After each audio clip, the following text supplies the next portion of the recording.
म अहिले आसन ग्रहणको क्रमलाई अगाडि बढाउँदै लाने अनुमति चाहन्छु।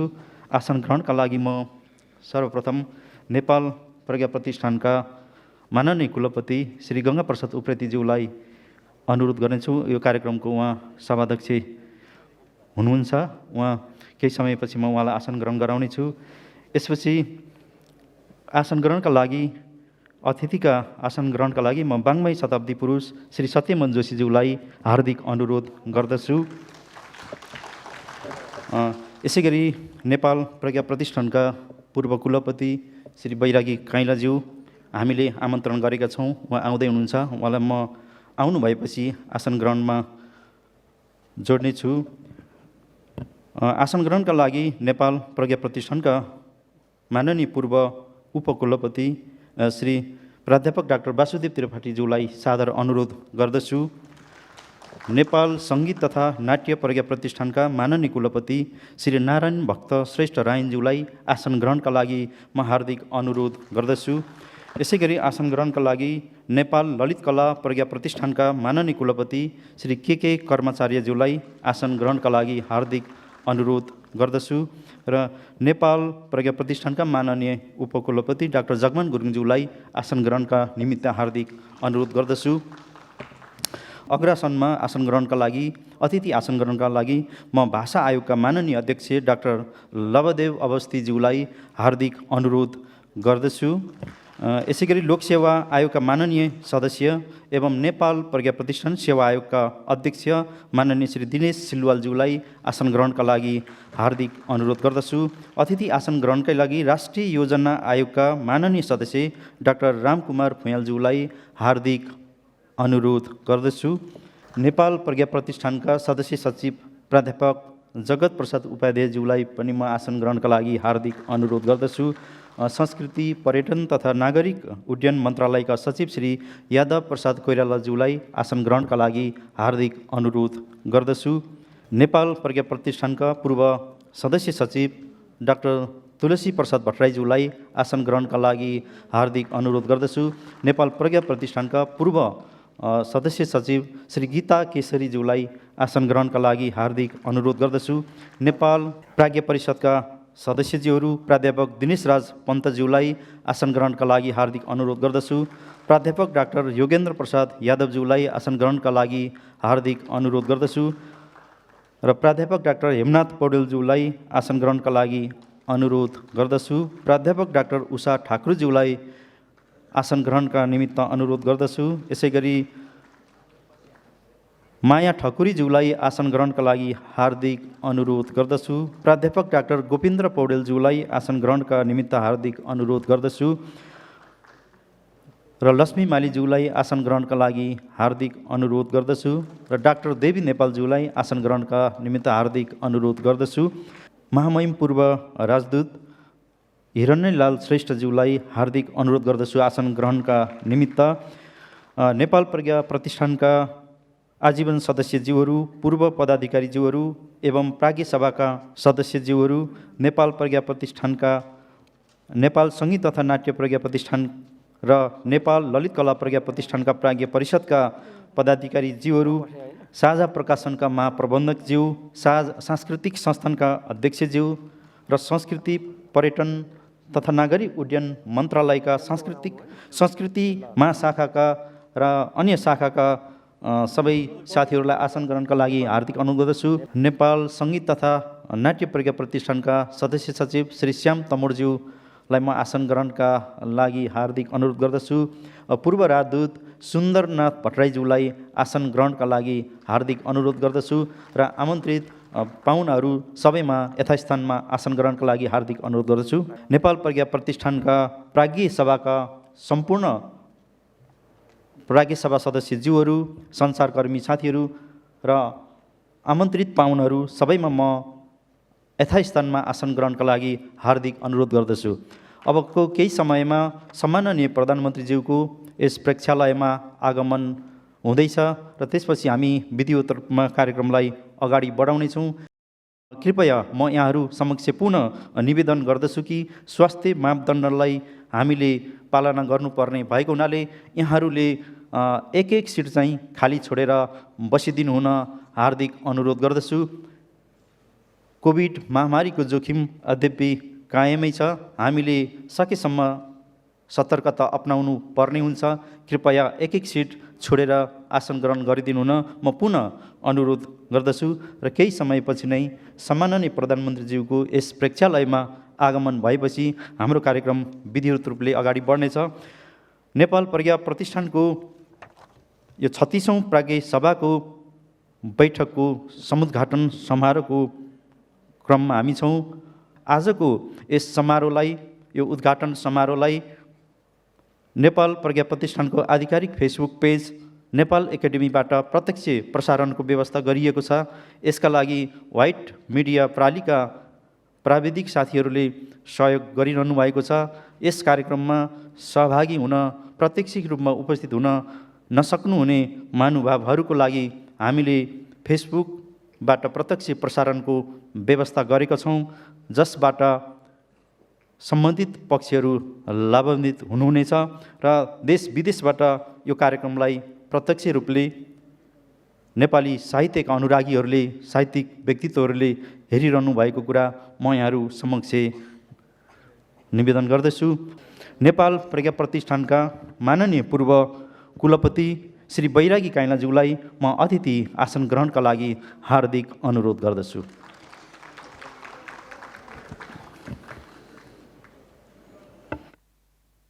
स्वास्थ्य मापदण्डलाई ख्याल गर्दै एक एक सिट चाहिँ छोडेर मात्रै आसन ग्रहण गरिदिनु हुनको लागि पनि म पुनः अनुरोध गर्दछु।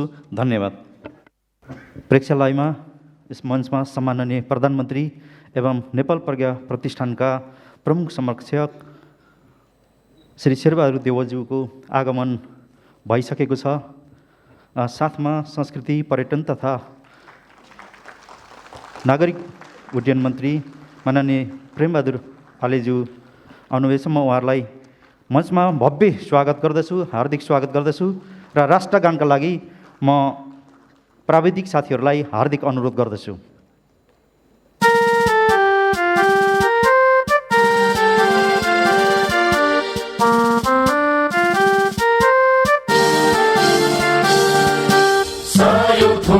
फुलका हामी एउटै माला नेपाली, सार्वभौम भई फैलिएका मेची महाकाली।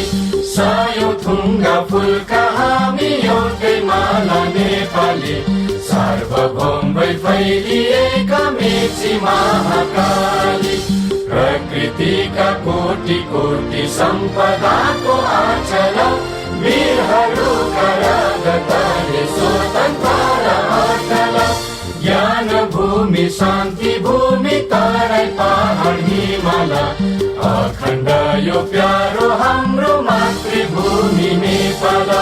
बहुल जाति भाषा धर्म संस्कृति छन् विशाल, अग्रगामी राष्ट्र हाम्रो जय जय नेपाल।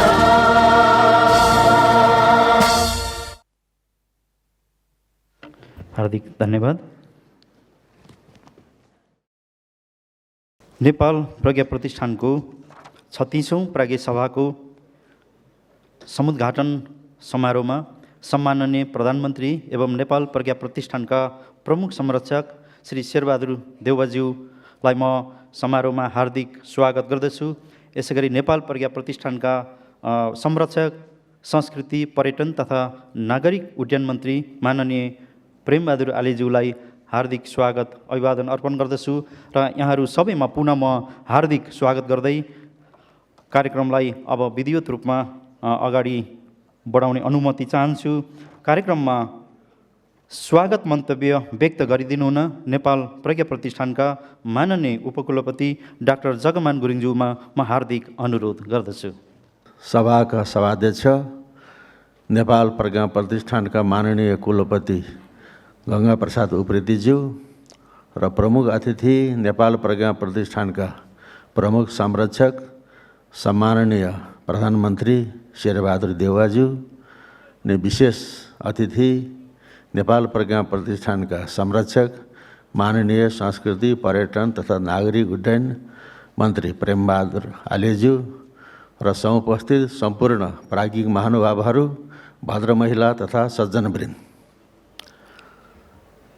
हामीहरू लिच्छवी काललाई नेपालको स्वर्णकाल मान्दछौँ र लिच्छवी कालका शासकहरूले प्रसार गरेका इस्तिहारमा प्रधान, ब्राह्मण, पुरस्सरान, ग्राम कुटुम्बिन भनेर सम्बोधन गरिन्थ्यो। प्रधान भनेको राजनैतिक वर्ग, ब्राह्मण भनेको प्राज्ञिक वर्ग। यसरी लिच्छवी शासकहरूले राजनीति र प्रज्ञालाई सँगसँगै अगाडि बढाएको हुनाले लिच्छवी काल नेपालको स्वर्णकाल भएको। किनभने प्रज्ञा प्रतिष्ठा, प्रज्ञा नेत्रो लोकः, यो आर्ष वचन छ। प्रज्ञा भनेको यो लोकको आधार हो, प्रज्ञा भनेको यो लोकको नेत्र हो। त्यसकारण प्रज्ञा प्रतिष्ठान भनेको नेपालको राष्ट्रको शिरफुल र प्रज्ञा प्रतिष्ठानले राष्ट्रको प्राज्ञिक आवश्यकताको परिपूर्ति गर्दछ। त्यसकारण राष्ट्रको उन्नयनको लागि, राष्ट्रको समृद्धिको लागि राजनैतिक वर्ग र प्राज्ञिक वर्गको समान दायित्व रहेको हुन्छ र जुन राष्ट्रको प्रज्ञा प्रतिष्ठानहरूले राष्ट्रको उन्नयनको अध्ययन, अनुसन्धान, प्रकाशन गर्दछ, त्यो राष्ट्र समृद्ध हुन्छ। त्यसकारण प्रज्ञा प्रतिष्ठानको उन्नयन, विकास गर्नु राज्यको दायित्व हो। त्यसकारण म फेरि भन्दछु, राष्ट्रको उन्नयनको लागि राजनैतिक वर्ग, प्राज्ञिक वर्गको समान दायित्व छ र यही अभिमतका साथ, यही शुभेच्छाका साथ हाम्रा चाहिने सम्माननीय प्रधानमन्त्रीज्यू र माननीय संस्कृति, पर्यटन तथा नागरिक उड्डयन मन्त्रीज्यू, वाङ्मय शताब्दी पुरुष सत्यमोहन जोशीज्यू र सम्पूर्ण भद्र महिला तथा सज्जनवृन्दलाई हार्दिक मङ्गलमय स्वागत गर्दछु। स्वागतम, स्वागतम, सुस्वागतम। शब्द स्वागतका निमित्त माननीय उपकुलपतिज्यूमा म हार्दिक आभार व्यक्त गर्दछु, धन्यवाद व्यक्त गर्दछु। अबको समय रहेको छ नेपाल प्रज्ञा प्रतिष्ठानको 36औं प्राज्ञ सभाको बैठकको विधिवत समुद्घाटनको म सम्माननीय प्रधानमन्त्रीज्यूलाई पानसमा दीप प्रज्वलन गरेर यस समारोहको विधिवत समुद्घाटन गरिदिनु हुन हार्दिक अनुरोध गर्दछु।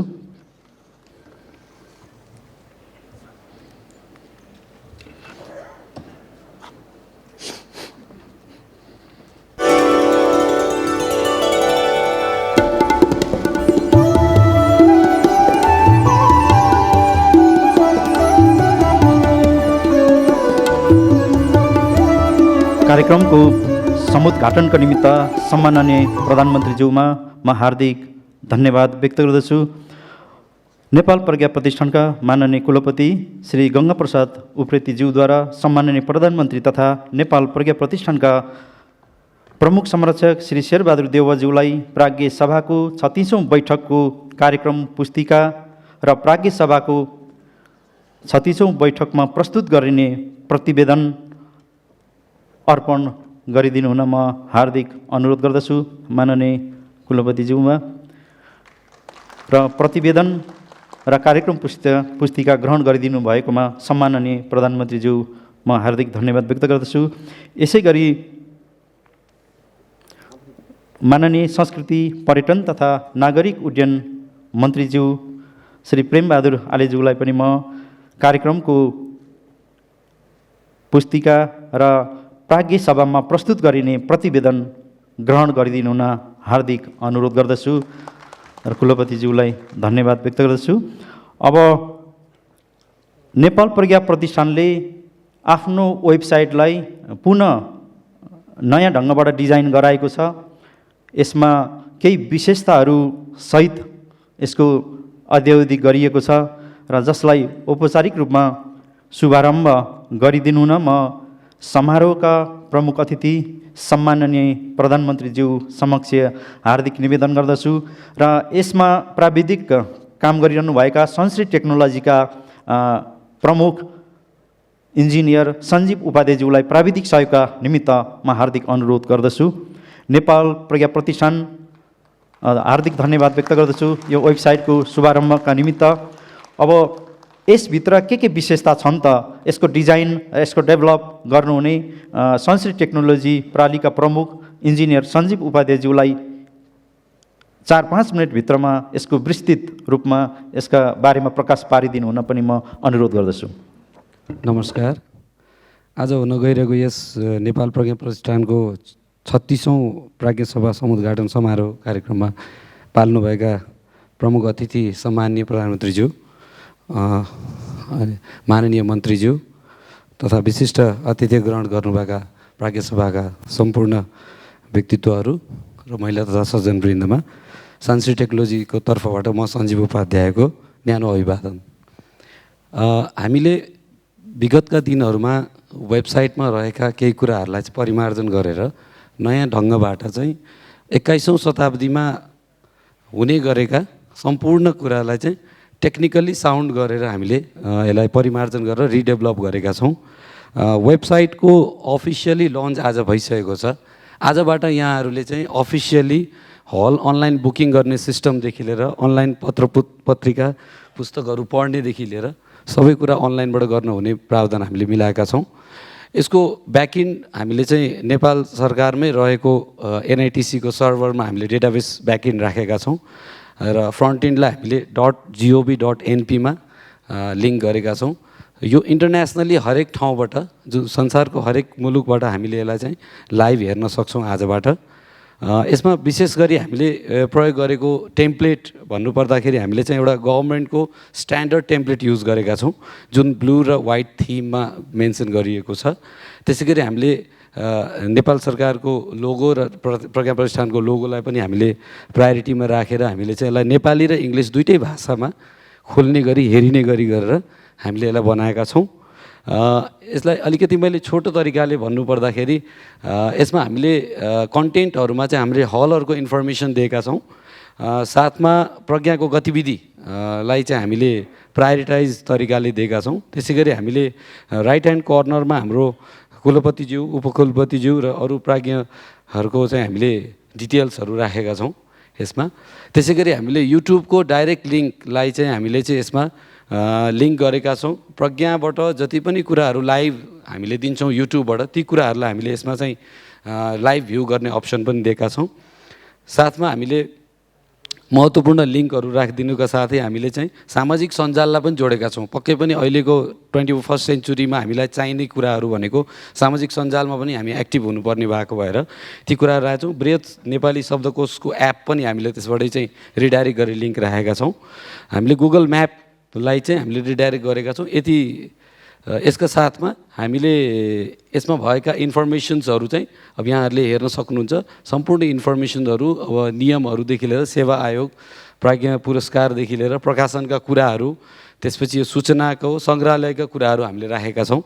हल बुकिङको सिस्टममा चाहिँ हामीले यहाँहरूलाई हल बुकिङको सिस्टममा चाहिँ हामीले राखेका कुराहरूमा हामीले यहाँ चाहिँ सेवा र टर्म्स एन्ड कन्डिसन्स राखेका छौँ। जुन टर्म्स कन्डिसन्सको आधारमा प्रज्ञा प्रतिष्ठानको टर्म्स कन्डिसन्सको आधारमा यहाँहरूले हल बुकिङ गर्न सक्नुहुनेछ। हल बुकिङ गर्ने सिस्टम भनेको एकदमै सजिलो, सहज ढङ्गबाट सम्पूर्णलाई सजिलो हुने तरिकाले हामीले चाहिँ यसमा हामीले मेन्सन गरेका छौँ। जस्तै यहाँहरूले कुनै एउटा हल बुकिङ गर्नु पर्यो भने एउटा मिति नेपाली अङ्ग्रेजीमा अटो कन्भर्ट हुने गरी हामीले बुकिङको सिस्टमहरू राखेका छौँ। यसमा हलको डिस्क्रिप्सनहरू, डिटेलहरू आउँछ, जहाँ हामीले इन्फर्मेसन फिलअप गरेपछि हाम्रो इन्फर्मेसन्सहरू अनुसारले यो पेमेन्ट गेटवे चाहिँ हामीले डाइरेक्ट गरेका छौँ। सबभन्दा यो यो यो वेबसाइट, यो एप्लिकेसन्सको सबभन्दा ठुलो मेजर फ्याक्टर चाहिँ के हो भने हामीले अनलाइनबाटै यसलाई पेमेन्ट गर्ने सिस्टम बनाएका छौँ, जसलाई चाहिँ हामीले कनेक्ट आइपिएस नेसनल पेमेन्ट नेटवर्कलाई हामीले यसलाई चाहिँ ब्याकइन्डको रूपमा युज गरेका छौँ। सो यहाँहरूले कुनै पनि अकाउन्टबाट, आफ्नो ब्याङ्किङ अकाउन्टबाट डाइरेक्टली यहाँहरूले चाहिँ पेमेन्ट सिस्टम गरेर यहाँहरूले हल बुकिङ गर्ने सिस्टम हुन्छ। त्यसमा इन्फर्मेसन्सहरू यहाँहरूले आफ्नो कम्पनीको इन्फर्मेसन्स, व्यक्तिगत इन्फर्मेसन्स, इमेल्स, अन्य चिजहरू यहाँहरूले गर्न सक्नुहुनेछ। जस्तै मैले एउटा यहाँ बुकिङ गऱ्यो भने हजुरको बुकिङको इन्फर्मेसन्स हामीलाई यहाँ हल बुक गर्ने इन्फर्मेसन्स आउँछ। यो इन्फर्मेसन्स हामीले फिलअप गरेपछि हामीले बुकिङ गर्ने अप्सन्स आउँछ। त्यसपछि हामीले नेक्स्ट लेभलमा चाहिँ हामीले कनेक्ट आइपिएसको डिजिटल पार्टनर युज गरेर हामीले चाहिँ पेमेन्ट गेटवे युज गर्छौँ। सिमिलरली हामीले चाहिँ अनलाइन बुक सिस्टम पनि युज गरेका छौँ। जसरी हामीले हल बुकिङ सिस्टम युज गऱ्यौँ त्यसै गरी हामीले यहाँ ई पुस्तकको पनि हामीले त्यसै गरी युज गरेका छौँ, जसमा चाहिँ विभिन्न पत्र पत्रिकाहरू, प्रिमियम बुक्सहरू, फ्री बुक्सहरू हामीले चाहिँ पढ्न र हेर्न प्रिन्ट गर्ने अप्सन हामीले एक्टिभेट गरेका छौँ। यसलाई पनि हामीले किन्नका लागि चाहिँ त्यसै गरी कनेक्ट आइपिएसको डाइरेक्ट लिङ्क युज गरेर हामीले यसको प्रावधान मिलाएका छौँ। सो मलाई यस कार्यमा सहयोग गर्नुभएका मेरो प्राविधिक साथीहरू, प्रज्ञा प्रतिष्ठानका सम्पूर्ण सिनियर्सहरूलाई र रेस्पेक्टेड सिनियर्सहरूलाई मैले चाहिँ धेरै धेरै हार्टली थ्याङ्क्स भन्छु, किनभने उहाँहरूले मलाई अपर्च्युनिटी दिनुभयो हाम्रो टिमलाई। सो यो लेभल हामीले पुर्याउन सक्यौँ। आगामी हुन्छ भन्ने मलाई विश्वास छ र यहाँहरूको न्यानो माया र यहाँहरूको गाइडेन्सको अझ पनि आवश्यकता छ। हामी ब्याकएन्ड सपोर्टमा एज अलवेज अभाइलेबल मोडमा रहन्छौँ। धन्यवाद। हार्दिक धन्यवाद इन्जिनियर सञ्जीव उपाध्यायज्यू। संश्रित टेक्नोलोजीका प्रमुख संश्रितले नै नेपाल प्रज्ञा प्रतिष्ठानको नेपाल academy.gov.np वेबसाइटको पुनः डिजाइन र अद्यावधिक कार्य सम्पन्न गरेको थियो। उहाँले नेपाल प्रज्ञा प्रतिष्ठानको यो वेबसाइटमा के विशेषता छन् भन्ने बारेमा प्रकाश पार्नु भएको छ। नेपाल प्रज्ञा प्रतिष्ठानको यो प्रेक्षालय र अन्य हलहरू, अन्य प्रवचन कक्षहरू अत्यधिक माग भइआएका प्रेक्षालय र हलहरू हुन्, जसलाई बुकिङ गर्नको लागि निकै समस्या भइरहेको चाहिँ सेवाग्राहीहरूले भनिरहनु भएको कुरालाई मध्यनजर गर्दै हामीले प्रविधि मैत्री बनाउने प्रयत्न गरेका छौँ। यसलाई अनलाइनबाटै बुकिङ गर्ने र भुक्तानी पनि अनलाइनबाटै गर्न सकिने व्यवस्था गरिएको छ र नेपाल प्रज्ञा प्रतिष्ठानबाट प्रकाशित हुने महत्त्वपूर्ण प्रकाशनहरूलाई अब अनलाइनबाटै भुक्तानी गरेर अनलाइनबाटै यसको PDF कपी पढ्न पाइने व्यवस्था गरिएको छ र जसको औपचारिक रूपमा आज शुभारम्भ भइसकेको छ। यो वास्तवमा नेपाली वाङ्मय प्रेमीहरूको लागि खुसीको कुरा हो भन्ने मलाई लाग्दछ। अबको समय रहेको छ। नेपाल प्रज्ञा प्रतिष्ठानले निकै अगाडिदेखि लेखक साहित्यकार परिचय पत्र प्रदान गर्ने, लेखक साहित्यकारहरूलाई परिचय पत्र प्रदान गर्ने कार्यको शुभारम्भको सिलसिलालाई अगाडि बढाएको थियो र आज हामीले औपचारिक रूपमा लेखक साहित्यकार परिचय पत्र वितरण कार्यलाई आरम्भ गर्न लागेका छौँ। सम्माननीय प्रधानमन्त्रीज्यूको हातबाट हाम्रा वाङ्मय शताब्दी पुरुष सत्यमोहन जोशीज्यू, नेपाल प्रज्ञा प्रतिष्ठानका माननीय पूर्व कुलपति बैरागी काइलाज्यू र नेपाल प्रज्ञा प्रतिष्ठानका माननीय पूर्व उपकुलपति प्राध्यापक डाक्टर वासुदेव त्रिपाठीज्यूलाई परिचय पत्र, लेखक साहित्यकार परिचय पत्र प्रदान गरिने कार्यक्रम रहेको छ। म सहजीकरणको लागि नेपाल प्रज्ञा प्रतिष्ठानका सदस्य सचिव प्राध्यापक जगत प्रसाद उपाध्यायज्यूमा अनुरोध गर्दछु र परिचय पत्र अर्पण गरिदिनु हुन म सम्माननीय प्रधानमन्त्रीज्यू, नेपाल प्रज्ञा प्रतिष्ठानका प्रमुख संरक्षकज्यू, प्रमुख अतिथिज्यू, सम्माननीय शेरबहादुर देउवाज्यू समक्ष हार्दिक अनुरोध गर्दछु।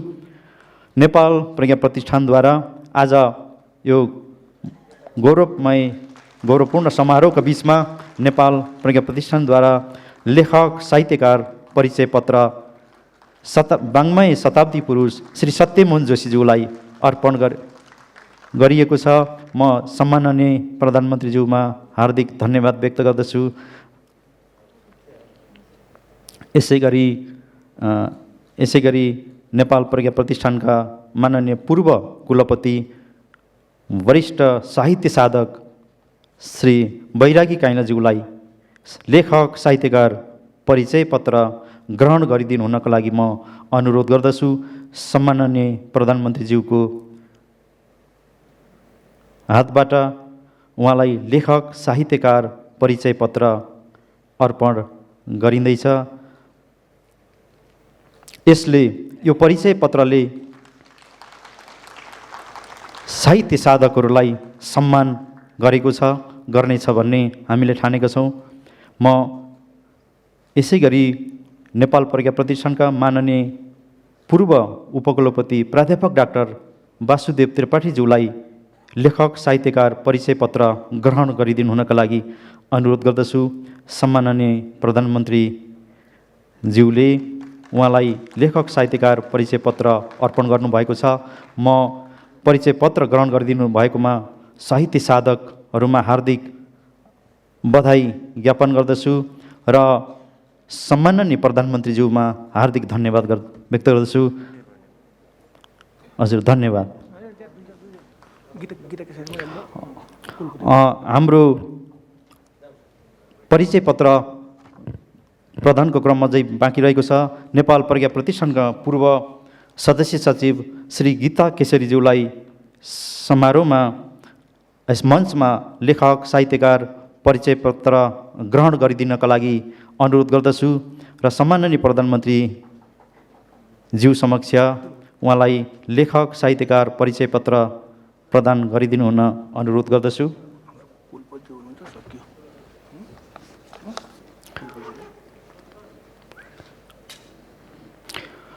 यो बहुप्रतीक्षित साहित्यकार लेखक साहित्यकार परिचय पत्र निकै अगाडिदेखि माग भइआएको थियो। अब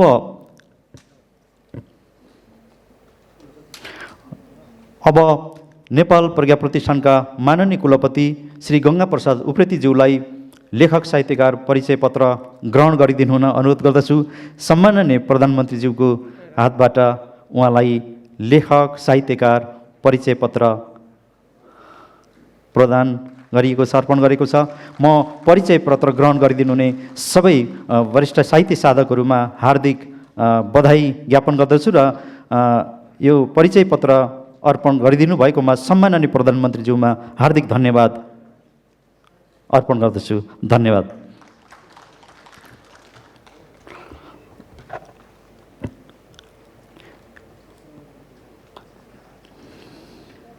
नेपाल ललित कला प्रज्ञा प्रतिष्ठानका माननीय कुलपति श्री के कर्माचार्यज्यूलाई म 5 मिनटभित्रमा यो शुभकामना मन्तव्य व्यक्त गरिदिनु हुन हार्दिक अनुरोध गर्दछु।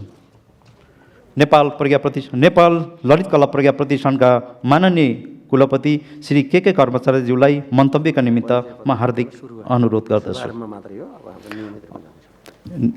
नेपाल प्रज्ञा प्रतिष्ठानद्वारा आज शुभारम्भ गरिएको लेखक साहित्यकार परिचय पत्रको आज शुभारम्भ औपचारिक रूपमा शुभारम्भ मात्रै गरिएको छ।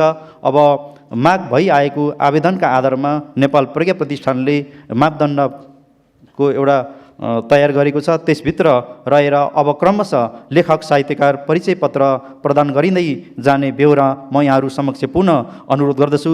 नेपाल ललित कला प्रज्ञा प्रतिष्ठानका माननीय कुलपति श्री के कर्माचार्यज्यूलाई मन्तव्यका लागि हार्दिक अनुरोध गर्दछु।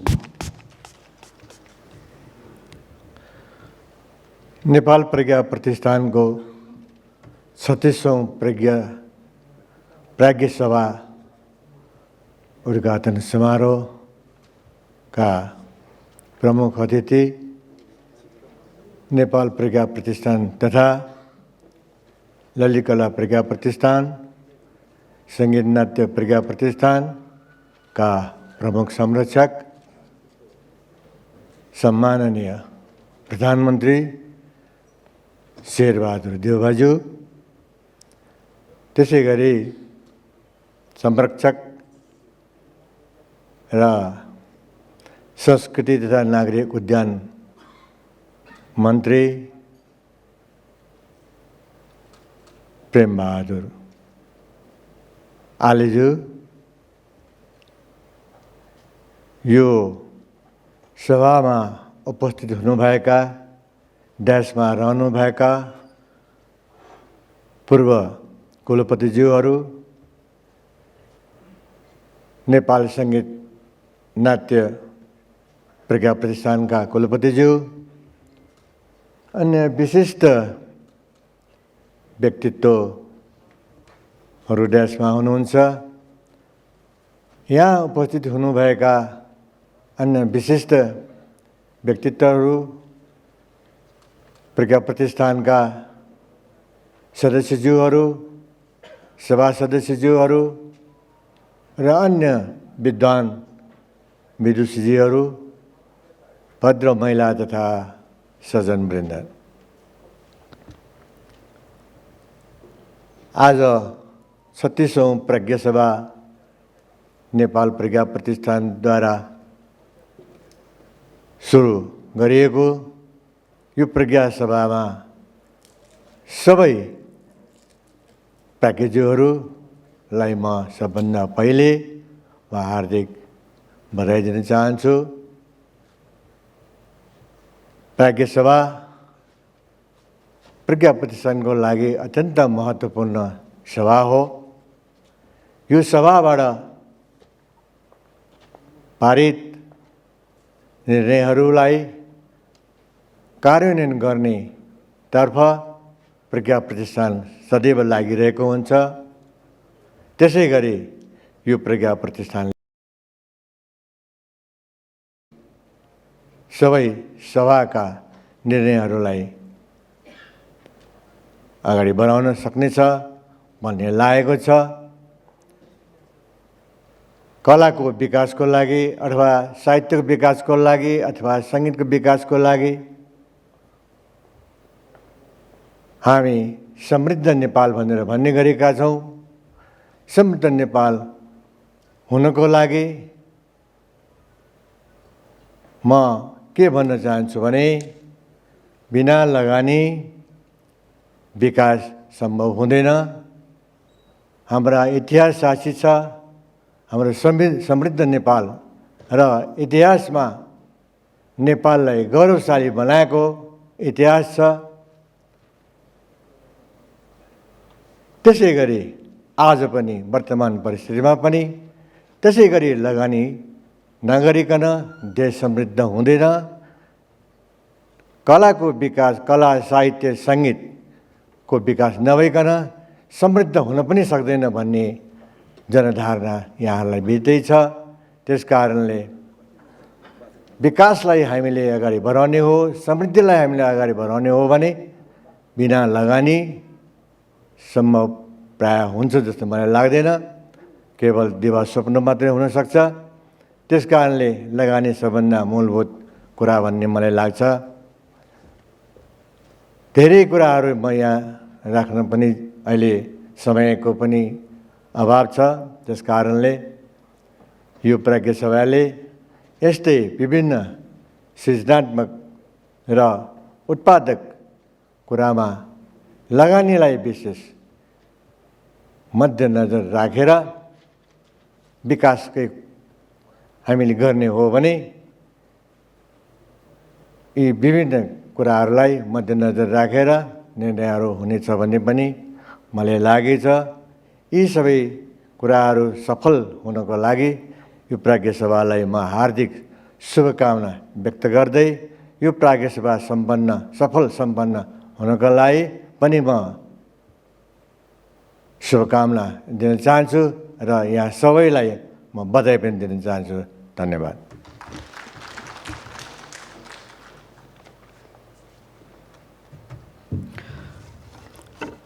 नेपाल प्रज्ञा प्रतिष्ठानको 36औं प्राज्ञ सभाको बैठकको सफलताको शुभकामनाका निमित्त नेपाल ललित कला प्रज्ञा प्रतिष्ठानका माननीय कुलपतिज्यूप्रति म हार्दिक धन्यवाद व्यक्त गर्दछु र यसपछि नेपाल सङ्गीत तथा नाट्य प्रज्ञा प्रतिष्ठानका माननीय कुलपति श्री नारायण भक्त श्रेष्ठ के रायनज्यूलाई संक्षिप्त शुभकामना मन्तव्यका निमित्त म हार्दिक अनुरोध गर्दछु।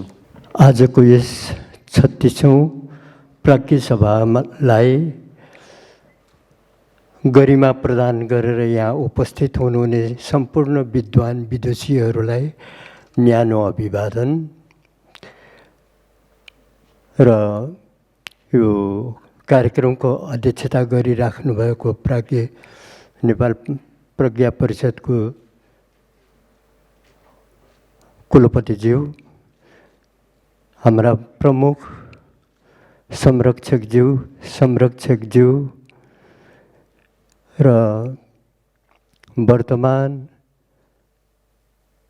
प्राज्ञ परिषदका सदस्यज्यूहरू, उपकुलपतिज्यूहरू, सदस्य सचिवज्यूहरू, पूर्व कुलपति, उपकुलपति, सदस्य सचिवज्यूहरू, पूर्व प्राज्ञ परिषदका विद्वान प्राज्ञ सभा सदस्यज्यूहरू सबैमा हार्दिक अभिवादन।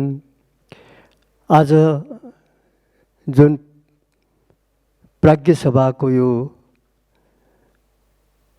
उद्घाटन भइरहेको छ, यहाँहरूको अहिले हामीले जुन समय भोगेर आयौँ, यसपालि यो कोरोना कहरबाट हामी गुज्रेर आएका छौँ। यसमा हाम्रा कतिपय कुराहरू सोचे जस्तो भएनन् होला। यो कुराहरूमा यहाँहरूको पनि ध्यान पुगेको हुनुपर्छ र यो प्राज्ञ सभामा यी सबै कुराहरू आउनेछन् होला, तर त्यसलाई सकारात्मक सोच अनुसार यहाँहरूले यो एकाडेमीलाई, यो हाम्रो पुरानो र माउ संस्था पनि हो, यसको गरिमालाई अझ उचाइमा पुर्याउनको निम्ति यहाँहरूले सकारात्मक ढङ्गले छलफल गर्नुहुनेछ। त्यो छलफलले यसको विकासको निम्ति, यसको रचनात्मक विकासको निम्ति त्यसले महत्त्वपूर्ण योगदान दिन्छ होला। यहाँहरूले त्यही अनुसार यहाँहरूको छलफल अगाडि बढोस्। यहाँहरूको सफलताको शुभकामना व्यक्त गर्दछु। यहाँहरूले जुन कुराहरू अगाडि बढाउनु हुनेछ त्यही कुरा नै एकाडेमीले अगाडि बढाउने भएको हुनाले यहाँहरूको सकारात्मक छलफलको निम्ति हार्दिक शुभकामना। धन्यवाद।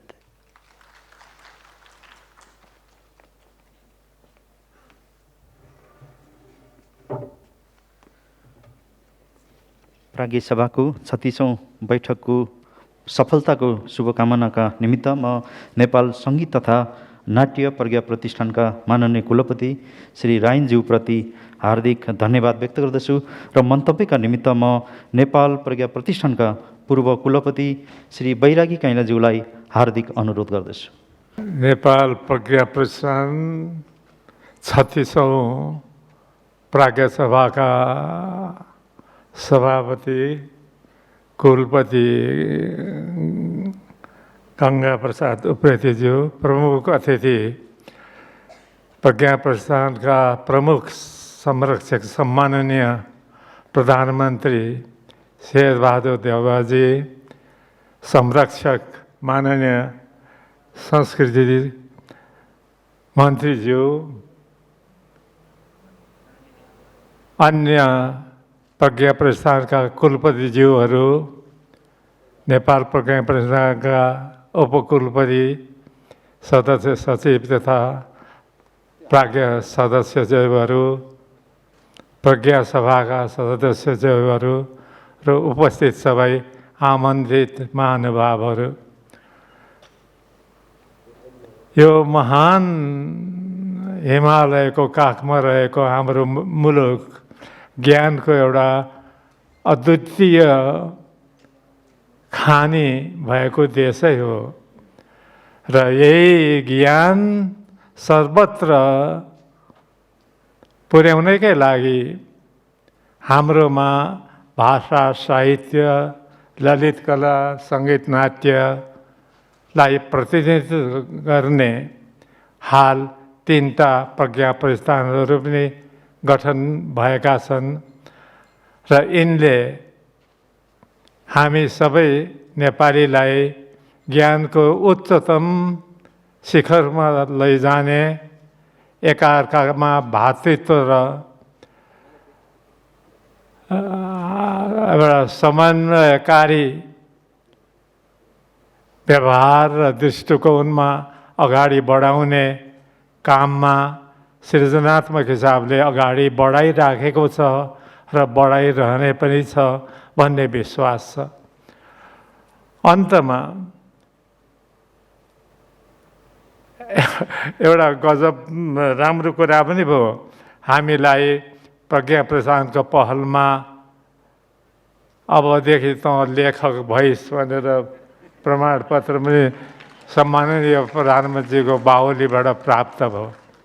मुद्दा पर्यो भने सर्वोच्चमा अब यो प्रमाणै हुने हो र र यसको लागि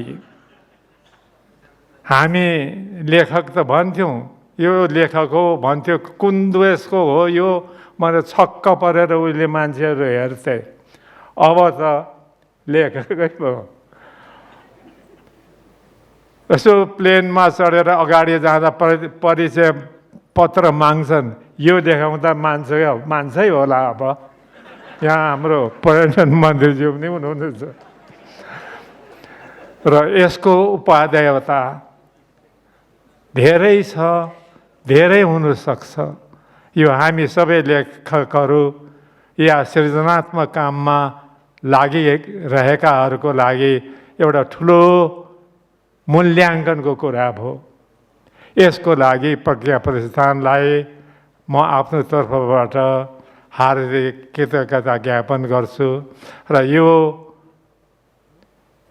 आज हामीले सम्माननीय प्रधानमन्त्रीको बाहुलीबाट पायौँ र उहाँप्रति ठुलो कृतज्ञता सहित आभार व्यक्त गर्दै म यो 36औं प्रज्ञा सभाको सफलताको कामना गर्दै बिदा हुन्छु। नमस्कार।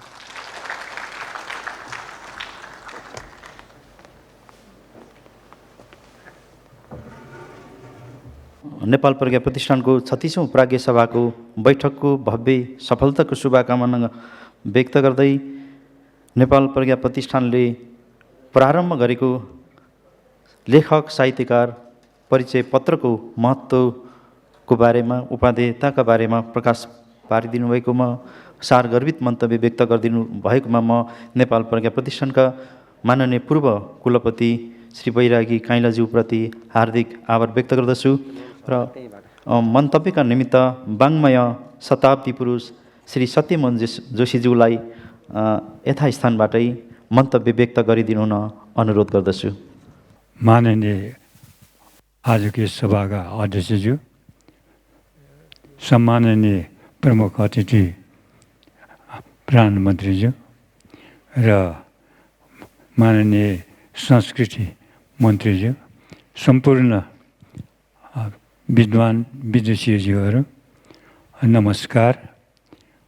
अहिले जुन यहाँ हामी भेला भइराखेका छौँ, यही ठाउँमा मैले पनि आजभन्दा 50 वर्ष अगाडि काम गर्ने सौभाग्य पाएको थिएँ र 2028 सालमा 27-28 सालतिर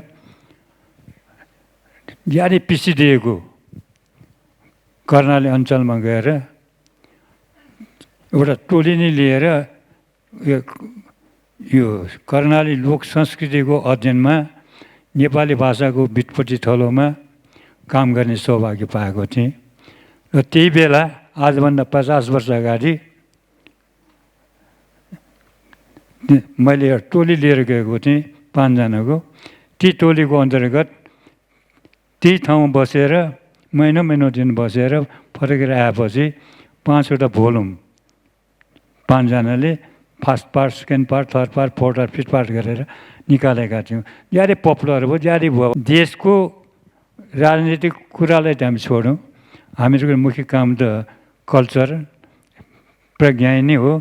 त्यस भएको हुनाले त्यो बेला त्यो कर्णाली अञ्चलको पिछडिएको उसमा त्यो किताब निस्किएपछि निकै ठुलो हलचल भयो, जो ज्यादै राम्रो पनि भयो। तर एउटा कुरो यहाँ मैले भन्न कुरेको आजको उसमा के हो भने, तर त्यो प्रज्ञा बेला त्यो बेला प्रेरणा र प्रोत्साहन दिनको निमित्त जुनसुकै किताब राम्रै भए पनि एकपटक भन्दा त्यसको पुनरावृत्ति दोस्रो पटक छाप्ने चाहिँ चलन थिएन, नियमै थिएन। त्यसो भएको हुनाले त्यो 5वटा भोल्युम त्यो बेला 50 वर्ष अगाडि चाहिँ छापियो, त्यसपछि त्यो किताब छापिएन। र त्यो किताब यति महत्त्वपूर्ण भयो कि खास गरेर राष्ट्रको निमित्त,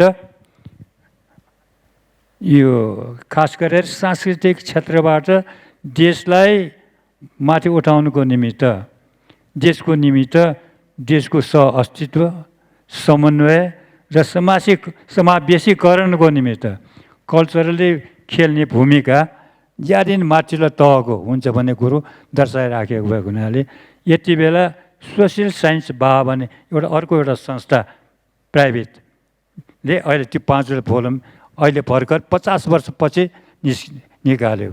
मैले भन्न खोजेको कुरो के हो, राम्रो कुरोको पब्लिकेसनको निमित्त यस्ता किसिमको पब्लिकेसनको नियमहरू पुरानो नियम भए तापनि त्यो आम्दानी नै हुने, फाइदा नै हुने। जस्तो अहिले बृहत शब्दकोश एकाडेमीले निकालेको छ, वास्तवमा त्यो बेला त्यसको सम्पूर्ण अधिकार एकाडेमी नै काम गरेको, एकाडेमीकै पैसा, एकाडेमीकै श्रम, एकाडेमीकै तपाईँको विद्वानहरूको पनि गरेर किताब चाहिँ एउटा बृहत कोष त निस्क्यो। तर त्यो कोषको सम्पूर्ण अधिकार चाहिँ त्यो बेलाका भाइस चान्सलर बालचन्द्र शर्माले एकलौटी आफैले लिएको हुनाले उनलाई 60-70 हजार रोयल्टी तिर्नु पर्थ्यो एकाडेमीले। एकाडेमीको तपाईँको त्यस बेलाको जम्मा 10 लाख रुपियाँ आउँथ्यो। 10 लाख रुपियाँ सम्पूर्ण कलाकारहरू, सम्पूर्ण तपाईँको विद्वतजनहरू, प्राज्ञहरूको निम्ति तलब सलब दिएर सारा कुरा गर्नु पर्थ्यो। त्यति ज्यादै त्यस्तो सोर्स आय स्रोत थिएन। त्यसो भएको हुनाले पछि हामीले यो कोष एकाडेमीले नै गरौँ न, एउटा एकाडेमीको एउटा कोष हामीले किन नबनाउनु भनेपछि त्यो बेलाको अहिलेको बृहत शब्दकोश त्यो बेला चाहिँ बनेको हुनाले अहिले सबभन्दा सोर्स आम्दानी गर्ने किताबै त्यो हो बृहत शब्दकोश। अरू चाहिँ तपाईँको 2 चोटि नछापिने भएको हुनाले हुन त अहिले सुन्छु 2-4वटा पुरानो पनि अब छाप्ने भन्ने सुरु गऱ्यो भनेर भन्ने कुरा चाहिँ सुने। अब एकाडेमीको एउटा सोर्स किताबको बिक्रीबाट पनि निकै हुने भएको हुनाले सरकारी उसको बजेटको मात्रै होइन कि आफ्नै उसबाट पनि आम्दानी गर्न सक्ने भएको हुना, जसरी यो बृहत कोषले आम्दानी गरिराखेको छ, कसैलाई रोयल्टी तिर्नु पर्दैन, आम्दानी चाहिँ आफ्नै हुन्छ। त्यही तरिकाले स्वावलम्बी तरिकाले पनि एकाडेमी निकै माथि जान सकिन्छ भन्ने कुरो मेरो आफ्नो विचार। अर्को एउटा कुरो के हो भने आजको यो प्रविधिमा यति राम्रो अब अहिलेको भर्खर यो वेबको बारे यताउतिको जुन अहिले हामीले देख्यौँ यताउतिको यसको प्रचार भइराखेको छ, यो पनि ठुलै एउटा काम हो। त्यसमध्येमा यो परिचय पत्र पनि पाइयो। हुन त यो अब यतिका वर्षपछि बल्ल अब एकाडेमी त्यति काम गरेको, त्यति गरेपछि त्यो यसको विचार त आएन। अहिले एउटा नयाँ तरिकाले यो पनि एउटा परिचय पत्र अहिले चाहिँ हाम्रो बैरागी काइँलाज्यूले कुलपतिज्यूले भन्नुभयो चाहिँ यसको काम चाहिँ र एउटा यसको मर्यादा, यसको प्रतिष्ठा यसले ठुलो काम दिनेछ भनेर जस्तो लागेको छ। जे होस् अलिअलि गरेर काम चाहिँ त भइराखेको छ।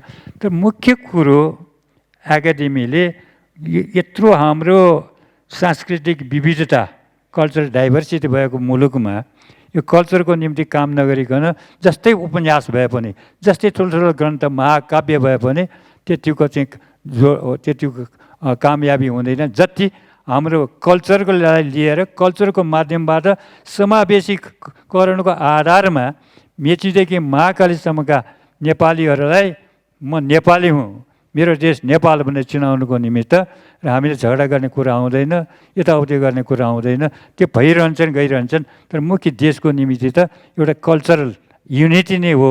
कल्चर युनिटी भएपछि त्यो समावेशीकरणमा देश चाहिँ उँभो लाग्छ जस्तो मलाई लागेको भएको हुनाले अध्ययन अन्वेषणको फाँटमा, कल्चरको फाँटमा यहाँ प्रज्ञा भवनमा मात्रै होइन, जसरी मैले आफ्नै काम गरेर देखाएँ 50 वर्ष अगाडि, त्यत्रो दुर्गम क्षेत्रमा पनि महादुर्गम क्षेत्रमा गएर हामीले महिनौँ दिन त्यहाँ काम गरेर त्यहीँको अन द स्पोट स्थलगत अध्ययन गरेर केही कुरा ल्याएँ नि नेपालको निमित्त।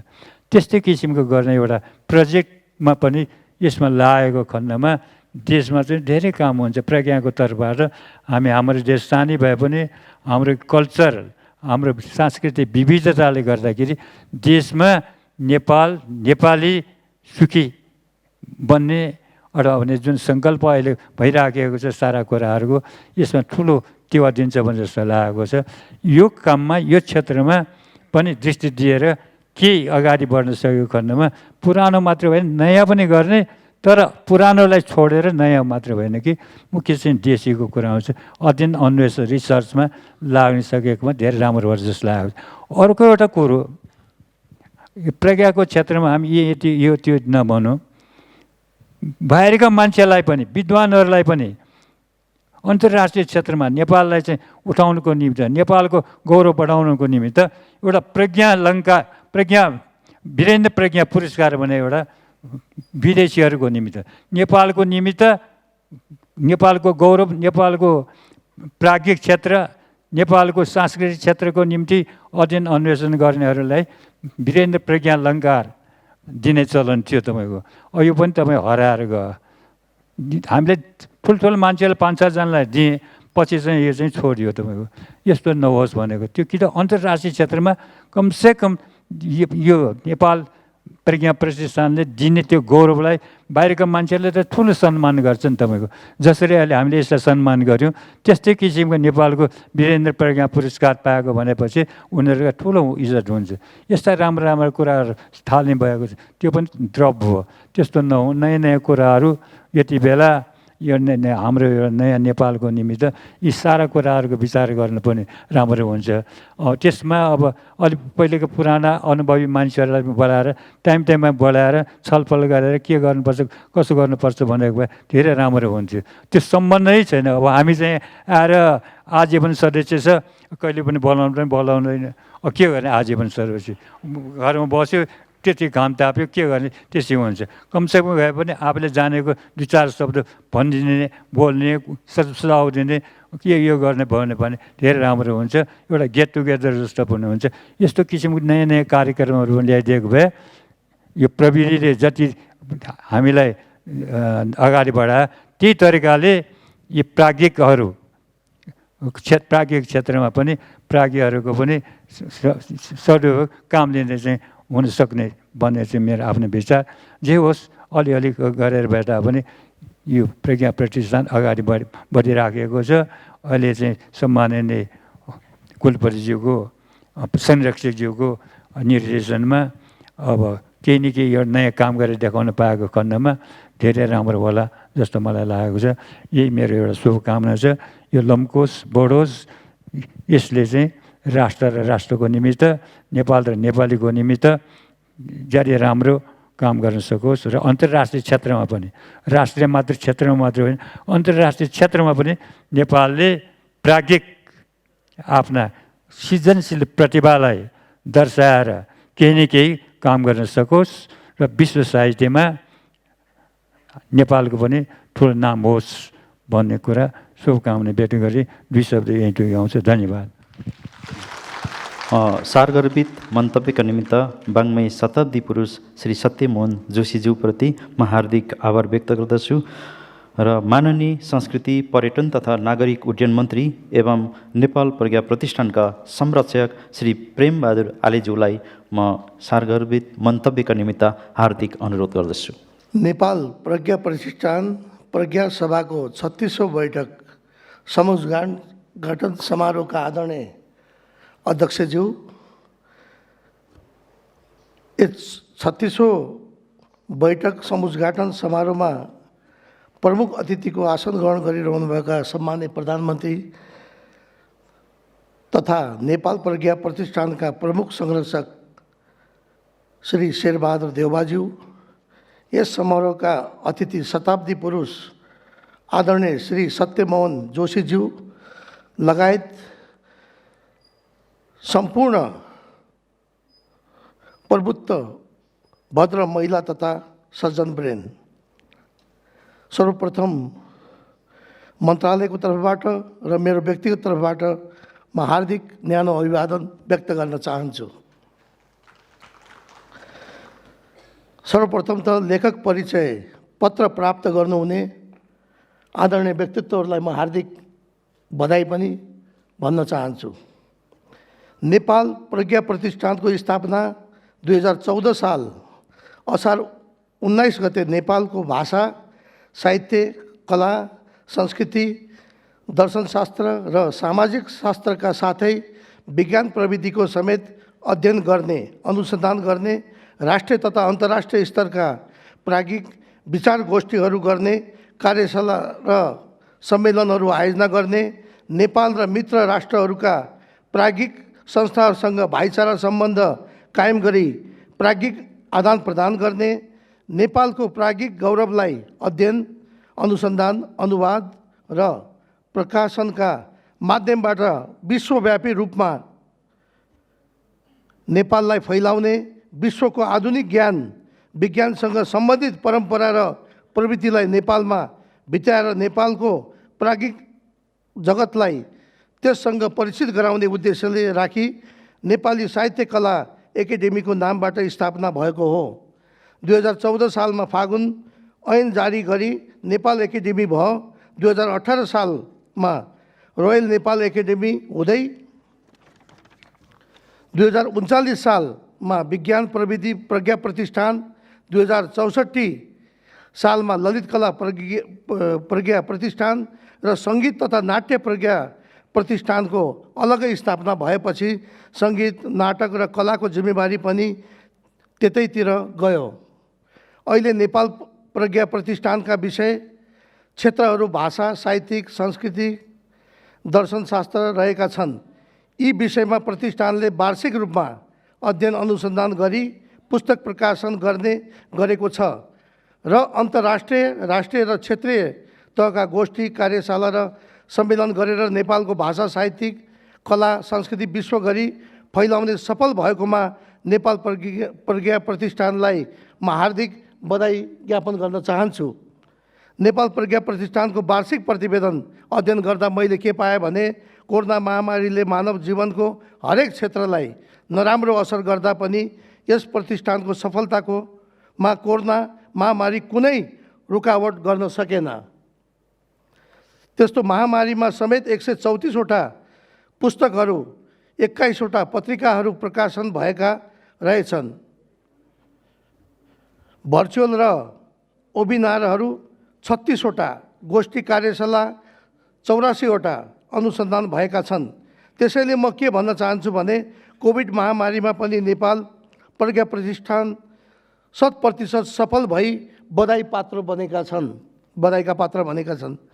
त्यसै गरी आगामी दिनमा थप सफलता हासिल गर्ने कुरामा समेत म विश्वस्त रहेको छु। नेपाली शब्दकोशको एप निर्माण गरी संसारभरिका नेपालीहरूलाई आफ्नो हातमा रहेको मोबाइलबाट नेपाली शब्दहरू जान्ने र सिक्ने अवसर प्रदान गरेको छ। हालको बुकिङ र भाडा भुक्तानी अनलाइनको माध्यमबाट गर्ने व्यवस्था मिलाएर नेपाल प्रज्ञा प्रतिष्ठानले आफूलाई प्रविधिसँग जोडेको पनि छ।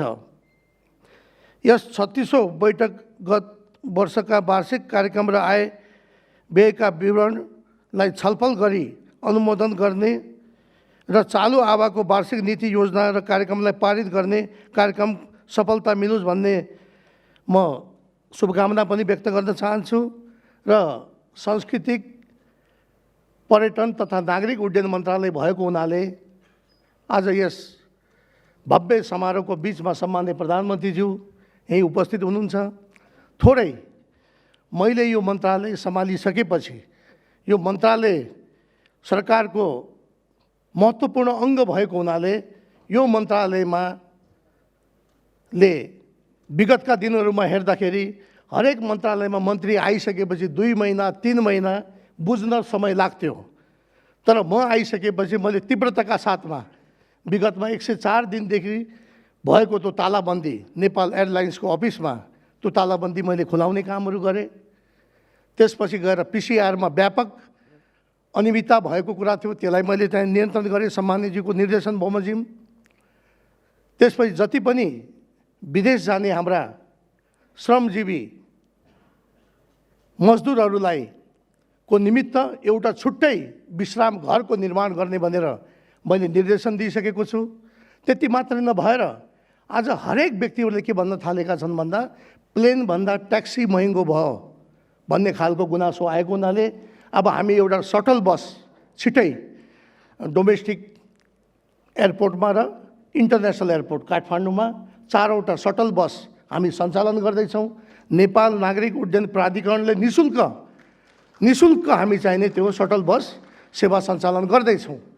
र साथसाथै म अस्ति 26 गते दिल्ली गएको थिएँ। क्याबिनेटबाट अनुमोदन गरेर नेपाल सरकारले मलाई पठाएपछि मैले 2 दिने भ्रमणमा त्यहाँका पर्यटन मन्त्री, सिभिल एभिएसन नागरिक उड्डयन मन्त्री ज्योतिराध्य सिन्धियाजीसँग मैले आधा घन्टा मेरो भेटघाट भएको थियो। त्यो भेटमा पुरै उहाँले नेपालीमा हिन्दी उहाँले प्रयोगै गर्नु भएन, अङ्ग्रेजी प्रयोगै गर्नु भएन। हामीले 1 to 1 मेरो समकक्षी भारतीय मन्त्रीज्यूसँग आधा घन्टा कुरा गरेर यो जुन हाम्रो अहिले लिमा 6 to 6 1 वे छ त्यसलाई 2 वे चाहिँ सञ्चालन गर्नु पर्यो भनेर मैले उहाँलाई आग्रह पनि गरेँ। र जुन अहिले हाम्रो भैरवा इन्टरनेसनल एयरपोर्ट हामी छिटै सम्माननीय प्रधानमन्त्रीज्यूको बाहुलीबाट हामी छिटै उद्घाटन पनि गर्नेछौँ र त्यसलाई पनि भोलि गएर त्यो ल्यान्डिङ र टेकअप गर्न पनि त्यसले समस्या भएको हुनाले यसलाई छिटो चाहिने यो 2 वे बनाइदिनु पर्यो भनेर मैले उहाँलाई अनुरोध गरेको छु। त्यस्तै अहिले हाम्रो नेपाल एयरलाइन्सको जहाज एउटा मात्रै दिल्ली जाने गर्छ, कम्तीमा त्यसलाई 2टा गराइदिनु पर्यो। एयर बबलका समस्याहरू छन्। नेपालको जहाज र भारतको जहाजबाट नेपालको जहाजबाट भारत जाँदाखेरि विदेशीहरूले चढ्न नपाइने एयर बबल त्यहाँ लागू भएको छ, त्यसलाई पनि छिटै चाहिने अब हटाउनु पर्यो भनेर समकक्षीय मन्त्रीसँग मैले कुरा गरेको छु। त्यहाँ हाम्रो सांस्कृतिक मन्त्री संस्कृति मन्त्री हाम्रो अजय भाटसँग पनि मेरो कुरा भएको छ। सांस्कृतिक विषयमा थुप्रै कुराहरू त्यहाँ भएको छ। अब एक दिन चाहिने छुट्टै मन्त्रालयमा मैले यहाँहरूलाई निमन्त्रणा दिएर हामी छुट्टै 1 दिन 2 दिन यहाँहरूका भएका चाहिने ज्ञानहरूको बारेमा चाहिने हामी छलफल गरेर हामी कसरी अगाडि बढ्न सक्छौँ। अब म त भर्खरै आएको छु, यो विषयमा धेरै कुरा मैले जानेको छैन, अनभिज्ञ पनि छु। यो विषयमा पनि हामी छिटै छलफल गर्ने कुरा म आजका अध्यक्षज्यूलाई आग्रह गर्दै म फेरि यहाँहरूलाई हार्दिक आभार व्यक्त गर्दै सम्माननीय ज्यूले आफ्नो महत्त्वपूर्ण समय दिएर उहाँ उपस्थित हुनुभएको छ, उहाँलाई पनि हार्दिक धन्यवाद दिँदै म आफ्नो भनाइ यही अन्त गर्छु। धन्यवाद, नमस्कार। सारगर्भित मन्तव्यका निमित्त माननीय संस्कृति, पर्यटन तथा नागरिक उड्डयन मन्त्री एवं नेपाल प्रज्ञा प्रतिष्ठानका संरक्षक श्री प्रेमबहादुर आलेज्यू समक्ष म हार्दिक धन्यवाद व्यक्त गर्दछु र कार्यक्रमका प्रमुख अतिथि सम्माननीय प्रधानमन्त्री एवं नेपाल प्रज्ञा प्रतिष्ठानका प्रमुख संरक्षक श्री शेरबहादुर देवज्यूलाई सारगर्भित मन्तव्यका निमित्त हार्दिक अनुरोध गर्दछु। नेपाल प्रज्ञा प्रतिष्ठानका उपकुलपति तथा प्राज्ञ सभाका अध्यक्षज्यू, माननीय संस्कृति, पर्यटन तथा नागरिक उड्डयन मन्त्रीज्यू, प्रज्ञा प्रतिष्ठानका उपकुलपतिज्यू, उपस्थित प्राज्ञ परिषदका सदस्यज्यूहरू लगायत सम्पूर्ण महानुभावहरू, नेपाल प्रज्ञा प्रतिष्ठानले आफ्नो 36औं प्राज्ञ सभा आयोजना गर्न लागेकोमा मलाई खुसी लागेको छ। महाकवि लक्ष्मीप्रसाद देवकोटाको परिकल्पना तथा अन्य प्राज्ञिक व्यक्तित्वहरूको भूमिका स्वरूप आजभन्दा 64 वर्ष अगाडि स्थापित यस प्राज्ञिक संस्थाले नेपालको भाषा, साहित्य, संस्कृति, कला, दर्शन, सामाजिक शास्त्र, विज्ञान आदि विषयको अध्ययन, अनुसन्धान, संरक्षण र सम्वर्धन क्षेत्रमा महत्त्वपूर्ण काम गर्दै आएको पनि छ।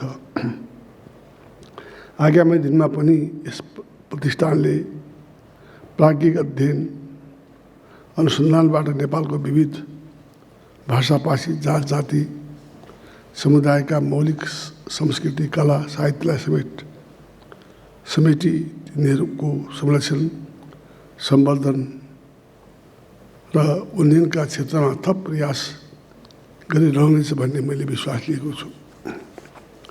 नेपालको भौगोलिक बनोट, सप्तरङ्गी इन्द्रेणी समाज, वीरतापूर्ण इतिहास र गौरवशाली पुर्खाको योगदानको मात्र समेट्न सक्ने हो भने पनि हजारौँ सांस्कृतिक कृतिहरू, साहित्यिक कृतिहरू सिर्जना हुन सक्दछन्। यहाँका हिमाल, पहाड, तराई, उपत्यकाभित्र रहेका हरेक खोला, खोल्सा, रुख, चौतारी, मठ मन्दिर, गुम्बा, देवालय आदिको आफ्ना पनि अमर कथाहरू छन्। प्रत्येक जाति र संस्कृतिसँग जोडिएका अनगिन्ती प्राज्ञिक सामग्रीहरू छन्। नेपाली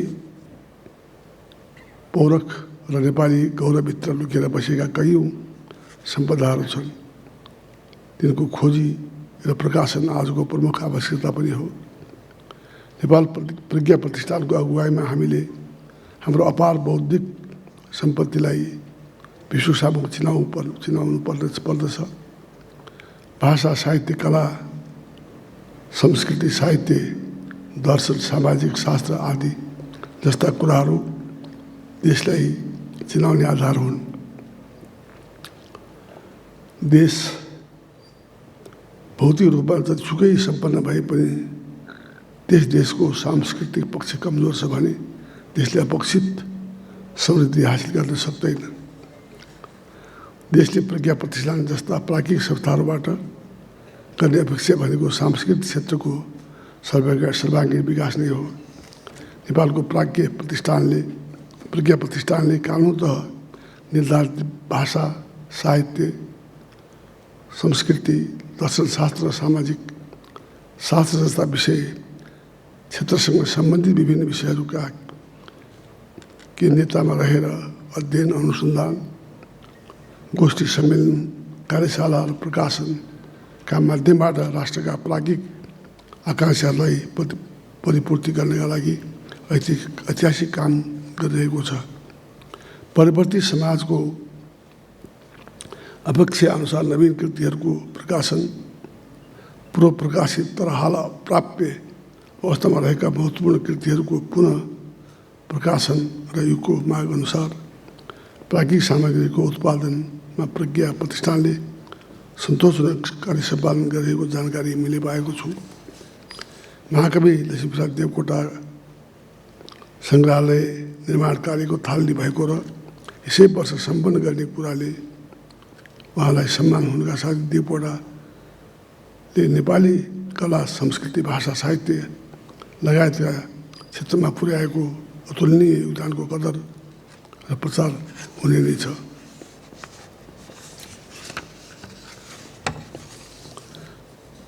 म प्राज्ञ सभाको 36औं बैठकको समुद्घाटन समारोहमा प्रतिष्ठानले हालसम्म सम्पन्न गरेका कामका लागि हार्दिक बधाई दिन चाहन्छु र आगामी योजनाहरूको पूर्णताका लागि पनि हार्दिक शुभकामना व्यक्त गर्न चाहन्छु।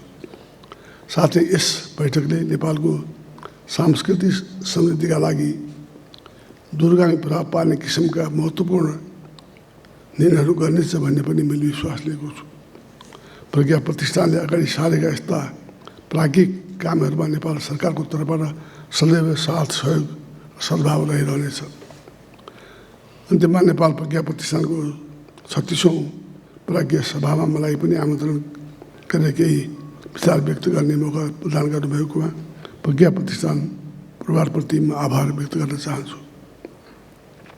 साथै अहिले पनि विश्वव्यापी महामारीको रूपमा फैलिएको कोरोना भाइरस कोभिड-19 को प्रभाव समाप्त नभइसकेको हुनाले सबैमा सचेत रहनका लागि पनि हार्दिक अनुरोध गर्दछु। प्रज्ञा प्रतिष्ठानको यस ऐतिहासिक दिनमा सम्पूर्ण प्राज्ञ, लेखक, साहित्यकारहरूको हित र उन्नतिको अपेक्षाका साथ नेपाल प्रज्ञा प्रतिष्ठानको 36औं प्रज्ञा सभाको पूर्ण सफलताको पनि हार्दिक कामना गर्दछु। धन्यवाद। जय नेपाल।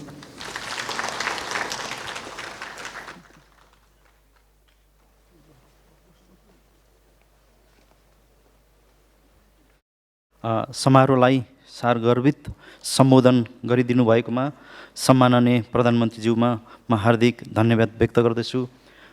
अबको समय रहेको छ सम्माननीय प्रधानमन्त्रीज्यू र माननीय मन्त्रीज्यूलाई नेपाल प्रज्ञा प्रतिष्ठानद्वारा प्रकाशित महत्त्वपूर्ण प्रकाशनहरू उपहार स्वरूप प्रदान गर्ने कार्यक्रम रहेको छ। म माननीय कुलपतिज्यूलाई सो उपहारहरू सम्माननीय प्रधानमन्त्रीज्यू समक्ष अर्पण गरिदिनु हुन अनुरोध गर्दछु।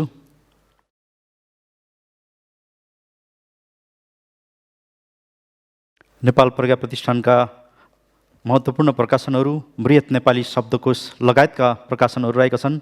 म उपहार ग्रहण गरिदिनु हुन माननीय मन्त्रीज्यू समक्ष हार्दिक अनुरोध गर्दछु र उपहारहरू अर्पण गरिदिनु भएकोमा माननीय कुलपतिज्यूलाई हार्दिक आभार व्यक्त गर्दछु र धन्यवाद ज्ञापन गरिदिनुहुन नेपाल प्रज्ञा प्रतिष्ठानका सदस्य सचिव प्राध्यापक जगत प्रसाद उपाध्यायज्यूमा हार्दिक अनुरोध गर्दछु।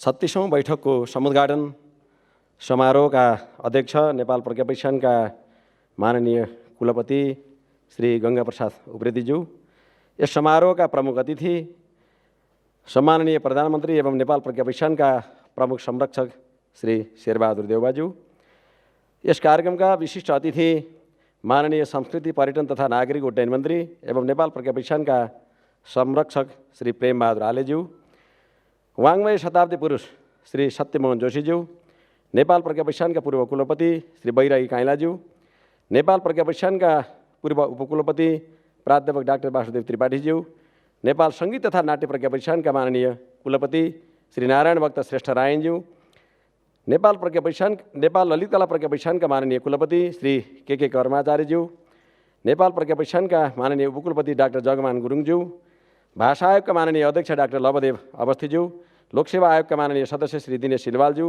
राष्ट्रिय योजना आयोगका माननीय सदस्य डाक्टर रामकुमार फुयालज्यू, नेपाल प्रज्ञा प्रतिष्ठान का प्राज्ञसभा सदस्य पनि र नेपाल सरकारको संस्कृति पर्यटन तथा नागरिक उड्डयन मन्त्रालयका सचिव श्री यादव प्रसाद कोइरालाज्यू, नेपाल प्रज्ञा प्रतिष्ठानका प्राज्ञ परिषदका सम्पूर्ण आदरणीय सदस्यज्यूहरू, पूर्व सदस्य सचिवज्यूहरू, नेपाल सङ्गीत तथा नाट्य प्रज्ञा प्रतिष्ठान र ललित कला प्रज्ञा प्रतिष्ठानका यहाँ उपस्थित पदाधिकारीज्यूहरू, साझा प्रकाशनका महाप्रबन्धकज्यू, सांस्कृतिक संस्थानका अध्यक्षज्यू, संस्कृति पर्यटन तथा नागरिक उड्डयन मन्त्रालयका महाशाखा तथा शाखा प्रमुखज्यूहरू र यस कार्यक्रममा समुपस्थित प्राज्ञ सभाका सदस्यज्यूहरू, पूर्व प्राज्ञ सभाका सदस्यज्यूहरू, सम्पूर्ण पत्रकार मित्रहरू, पूर्व राजदूतज्यूहरू, सुरक्षाकर्मी मित्रहरू लगायत सम्पूर्ण महानुभावहरूमा म नेपाल प्रज्ञा प्रतिष्ठानका तर्फबाट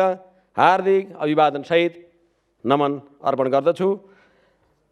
आदरणीय महानुभावहरू, सबभन्दा पहिले म नेपाल प्रज्ञा प्रतिष्ठानको यस 36औं प्राज्ञ सभाको समुद्घाटन समारोहमा समुपस्थित भएर यसको प्रमुख संरक्षकत्व ग्रहण गरिरहनुभएका सम्माननीय प्रधानमन्त्रीज्यू श्री शेरबहादुर देउबाज्यूबाट यसको जुन समुद्घाटन कार्य सम्पन्न भएको छ, हामीलाई जुन उहाँले अमूल्य समय प्रदान गर्नुभएको छ र मार्गदर्शन गर्नुभएको छ, यसका निम्ति म सम्माननीय प्रधानमन्त्रीज्यूप्रति नेपाल प्रज्ञा प्रतिष्ठानका तर्फबाट हार्दिक आभारसहित धन्यवाद ज्ञापन गर्दछु। त्यस्तै गरेर नेपाल प्रज्ञा प्रतिष्ठानको संरक्षकत्व ग्रहण गरिरहनुभएका माननीय संस्कृति पर्यटन तथा नागरिक उड्डयन मन्त्री श्री प्रेमबहादुर आलेज्यूबाट समेत आफ्नो अमूल्य समय प्रदान गरेर यस समारोहलाई सम्बोधन गर्नुभएको छ, महत्त्वपूर्ण मार्गदर्शन गर्नुभएको छ र नेपाल प्रज्ञा प्रतिष्ठानको इतिहासका बारेमा समेत उहाँले जानकारी सहित यहाँ आफ्ना विचार अभिव्यक्त गर्नुभएको छ। यसका निम्ति उहाँप्रति पनि हार्दिक आभारसहित धन्यवाद ज्ञापन गर्दछु। आदरणीय महानुभावहरू, नेपाल प्रज्ञा प्रतिष्ठान अघि माननीय मन्त्रीज्यूले भन्नुभयो 2014 साल असार 9 गतेका दिन महाकवि लक्ष्मीप्रसाद देवकोटाको जनस्तरीय प्रयत्न, बालचन्द्र शर्माको राजनीतिक पहुँच र तात्कालिक राजा कवि मवि शाह अथवा महेन्द्र वीर शाहको चाहिँ एउटा सदिच्छाबाट यस प्रज्ञा प्रतिष्ठानको स्थापना सुरुमा नेपाली साहित्य कला एकाडेमीका नामबाट भएको थियो र पछि नेपाल एकाडेमी हुँदै रोयल नेपाल एकाडेमी हुँदै नेपाल राजकीय प्रज्ञा प्रतिष्ठान हुँदै 2064 सालमा 2062-63 सालको ऐतिहासिक जनआन्दोलनको मर्म अनुरूप ललित कला प्रज्ञा प्रतिष्ठान, सङ्गीत नाट्य प्रज्ञा प्रतिष्ठान छुट्टा छुट्टै स्थापना भइसकेपछि भाषा, साहित्य, संस्कृति, दर्शनशास्त्र र सामाजिक शास्त्र विषय क्षेत्रमा केन्द्रित रहेर यस प्रज्ञा प्रतिष्ठानले नेपाल प्रज्ञा प्रतिष्ठानका रूपमा सञ्चालित हुने अवसर प्राप्त गरेको र तदनुरूप अहिले पनि चलिरहेको म जानकारी गराउन चाहन्छु। आदरणीय महानुभावहरू, सुरुमा विज्ञान विषय समेत यसै प्रज्ञा प्रतिष्ठान अन्तर्गत रहेको थियो। 2039 सालमा त्यसबेला नेपाल राजकीय विज्ञान तथा प्रविधि प्रज्ञा प्रतिष्ठान र अहिलेको नेपाल विज्ञान तथा प्रविधि प्रज्ञा प्रतिष्ठान स्थापना भएपछि विज्ञान र प्रविधिको क्षेत्र त्यतै गएको र 2064 मा ललित कला र सङ्गीत नाट्य प्रज्ञा प्रतिष्ठान स्थापना भएपछि ती विषयको क्षेत्र पनि त्यतै सरेको हुनाले अहिले यो विशुद्ध वाङ्मयको प्रज्ञा प्रतिष्ठानका रूपमा सञ्चालनमा रहेको छ। अहिले हामीसँग 5वटा विषय क्षेत्र अन्तर्गत 11वटा विभागहरू रहेका छन्। ती भाषा अन्तर्गत 2टा विभाग हामीले नेपाली भाषा कोश र व्याकरण विभाग एउटा बनाएका छौँ भने अनि मातृभाषाको विभाग अर्को छुट्टै छ। त्यस्तै गरी साहित्य अन्तर्गत 6वटा विभागहरू हाम्रो सञ्चालनमा छन्। संस्कृति विभाग छुट्टै छ, दर्शनशास्त्र विभाग छुट्टै छ र सामाजिक शास्त्र विभाग छुट्टै छ। यी 11वटै विभागले वार्षिक रूपमा अध्ययन अनुसन्धानका साथसाथै प्रकाशनमा जोड दिइरहेका छन्। राष्ट्रिय अन्तर्राष्ट्रिय र क्षेत्रीय स्तरमा गोष्ठी सम्मेलन र कार्यशालाहरू सञ्चालन गरिरहेका छन्। हामी आइसकेपछि 2075 सालमा अहिलेको प्रज्ञा विज्ञानको गठन भइसकेपछि पनि हामीले यद्यपि बिचमा कोभिडले हामीलाई अत्यन्तै प्रभाव पार्यो, त्यसको आघात चाहिँ हामीमाथि पर्यो। हाम्रा थुप्रै लेखकहरू, प्राज्ञहरू यही कोभिडका कारणले चाहिँ देहावसान हुन बाध्य हुनुभयो। तैपनि हामी चाहिँ यो कोभिडको कहरको बिचमा पनि रात नमानेर, दिन नमानेर, बिहान नमानेर, साँझ नमानेर खटिरहेका छौँ र 100% चाहिँ प्रगति हासिल गरेका छौँ। यसमा म नेपाल सरकारको सहयोगलाई, मन्त्रालयको सहयोगलाई धेरै अत्यन्तै चाहिँ प्रशंसनीय रूपमा हामीले ग्रहण गरेका छौँ र यसका निम्ति मन्त्रालयप्रति, संस्कृति पर्यटन तथा नागरिक उड्डयन मन्त्रालयप्रति हाम्रो सचिवज्यू 1 वर्ष अगाडिदेखि मन्त्रालयको प्रशासनिक नेतृत्वमा रहनुभएको छ। जुन मन्त्रीज्यूहरू आउनुभयो उहाँहरूले पनि हामीले सहयोग गर्नुभएको छ। म नेपाल सरकार र संस्कृति पर्यटन तथा नागरिक उड्डयन मन्त्रालयप्रति हार्दिक आभार समेत व्यक्त गर्दछु।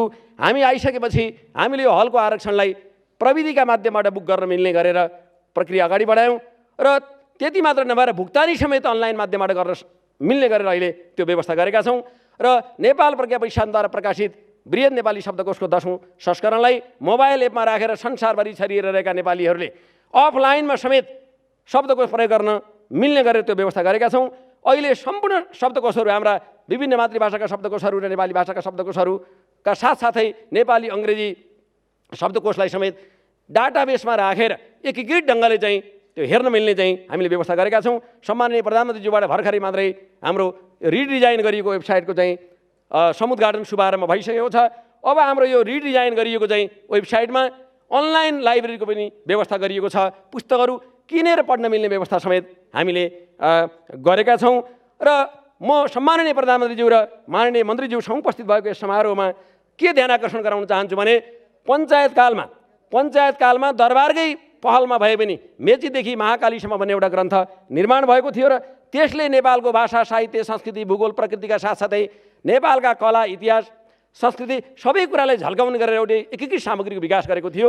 हामीले 2062-63 को जनआन्दोलनको सफलतापछि जुन नेपाल सङ्घीय संरचनामा गयो, अहिले 7वटा प्रदेशहरू बनेका छन्। स्थानीय सरकार, प्रदेश सरकार, सङ्घीय सरकार बनेका छन् र यी सबै तहलाई चिनाउने गरेर प्रत्येक प्रदेशको भूगोल र प्रकृतिका साथसाथै त्यहाँ बस्ने जनताको जीवन, तिनीहरूको साहित्य, कला, संस्कृति, इतिहास, परम्परा, रीतिरिवाज, चालचलनलाई एकीकृत ढङ्गले पढ्न मिल्ने गरेर सामग्री हामीसँग थिएन।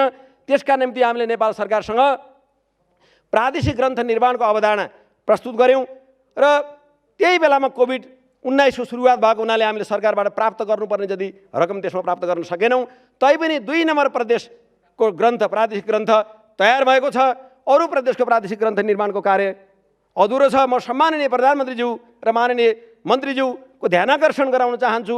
कृपया यो नेपाललाई चिनाउने गरेर त्यो 7वटै प्रदेशको परिचयात्मक ग्रन्थ निर्माणका निम्ति यहाँहरूबाट बजेट प्रवाह हुने व्यवस्था भयो भने हामी अहिले पनि ती ग्रन्थ निर्माणलाई अगाडि बढाउनेछौँ र नेपाल दर्पण नामक एउटा एकीकृत 7वटा प्रदेशको अलग अलग 7वटा ग्रन्थ र ती सबैको एकीकृत सार संक्षेपका रूपमा नेपाल दर्पण नामक ग्रन्थ प्रकाशन गरेर त्यसलाई अङ्ग्रेजीमा समेत प्रकाशन गरेर विश्वव्यापी बनाउने काममा नेपाल प्रज्ञा विज्ञान लाग्नेछ। यसमा सम्माननीय प्रधानमन्त्रीज्यूको, माननीय मन्त्रीज्यूको सद्भाव, सहयोग, हामीलाई बजेट समेतको सद्भाव, सहयोग अपेक्षित छ। म यसका निम्ति हार्दिक अनुरोध समेत गर्दछु। आदरणीय सम्माननीय प्रधानमन्त्रीज्यू, माननीय मन्त्रीज्यू र सम्पूर्ण आदरणीय महानुभावहरूलाई म के जानकारी गराउन चाहन्छु भन्दाखेरि अहिले हामीले नेपालको हेर्नु पौरस्त्य दर्शनको चाहिँ पौरस्त्य वाङ्मयको उद्गम भूमि नेपाल हो। तर नेपाललाई चिनाउने गरेर कुनै पनि सामग्री अहिले अन्तर्राष्ट्रिय जगतमा पाइँदैन। हाम्रा दर्शनहरू अर्कै नामबाट संसारमा चिनिएका छन् र विश्वभरि अङ्ग्रेजीमा अनुवाद भएका छन्।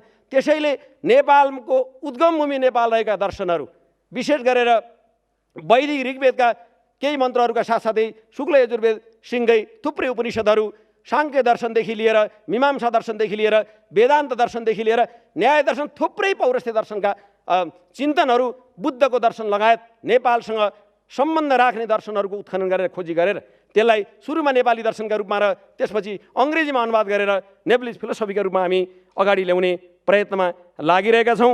र हाम्रा सबै पुस्तकहरू अब यो ल्यापटप र कम्प्युटरबाट मात्र होइन, मोबाइलमा जसरी हामीले शब्दकोश राख्यौँ त्यस्तै गरेर अफलाइनमा समेत मोबाइलमा पढ्न मिल्ने गरेर यो नेपाल प्रज्ञा व्याख्यान इबुक एप निर्माण प्रक्रिया हामीले सुरु गरिसकेका छौँ। मलाई लाग्छ 2-3 महिनाभित्रै 3-4 महिनाभित्रै त्यो कार्य समेत सम्पन्न हुनेछ।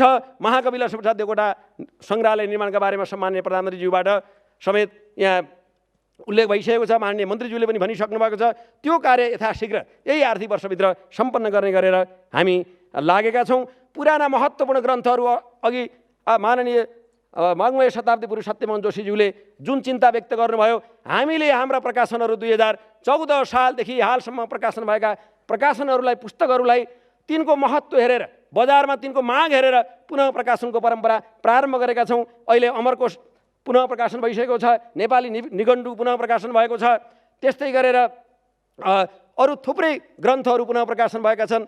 एरिस्टोटलको काव्यशास्त्र पुनः प्रकाशन भएको छ र अरू थुप्रै ग्रन्थहरू पुनः प्रकाशन भएका छन्।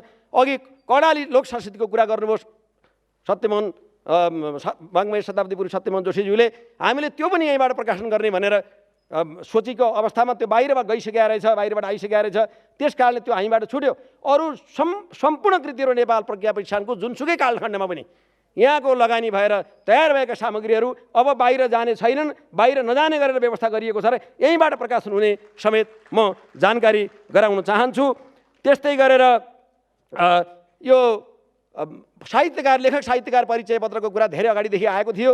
अहिले आजै मात्र सम्माननीय प्रधानमन्त्रीज्यूको हातबाट आदरणीय वाङ्मय शताब्दी पुरुष सत्यमोहन जोशीज्यूलाई, पूर्व कुलपति बैरागी काइलाज्यूलाई र हाम्रा माननीय कुलपति गङ्गाप्रसाद उप्रेतीज्यूलाई, पूर्व उपकुलपति प्राध्यापक डाक्टर वासुदेव त्रिपाठीज्यूलाई र पूर्व सदस्य सचिव गीता केशरीज्यूले हामीले आज अर्पण गर्न पाएका छौँ। त्यसको शुभारम्भ भएको छ। अब सबै लेखक साहित्यकारहरू, त्यो नेपालभित्र नेपाली नागरिक मात्र होइन, विश्वका जुनसुकै देशमा छरिएर रहनुभएका नेपाली भाषाका लेखकहरूलाई र नेपालका मातृभाषाका लेखकहरूलाई त्यो चाहिँ परिचय पत्र उपलब्ध गराइनेछ।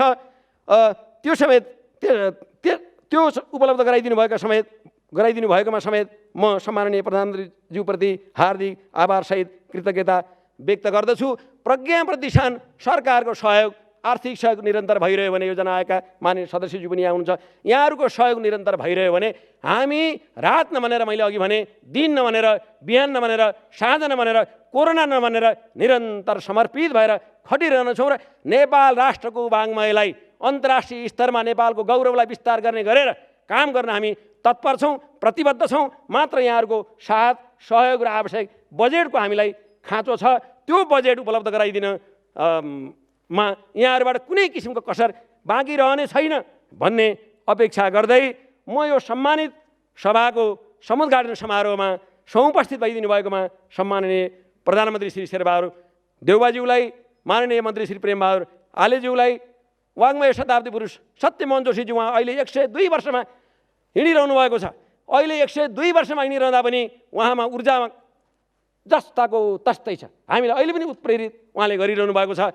उहाँलाई शताब्दी यात्रा त उहाँले पार गर्नुभएको छ।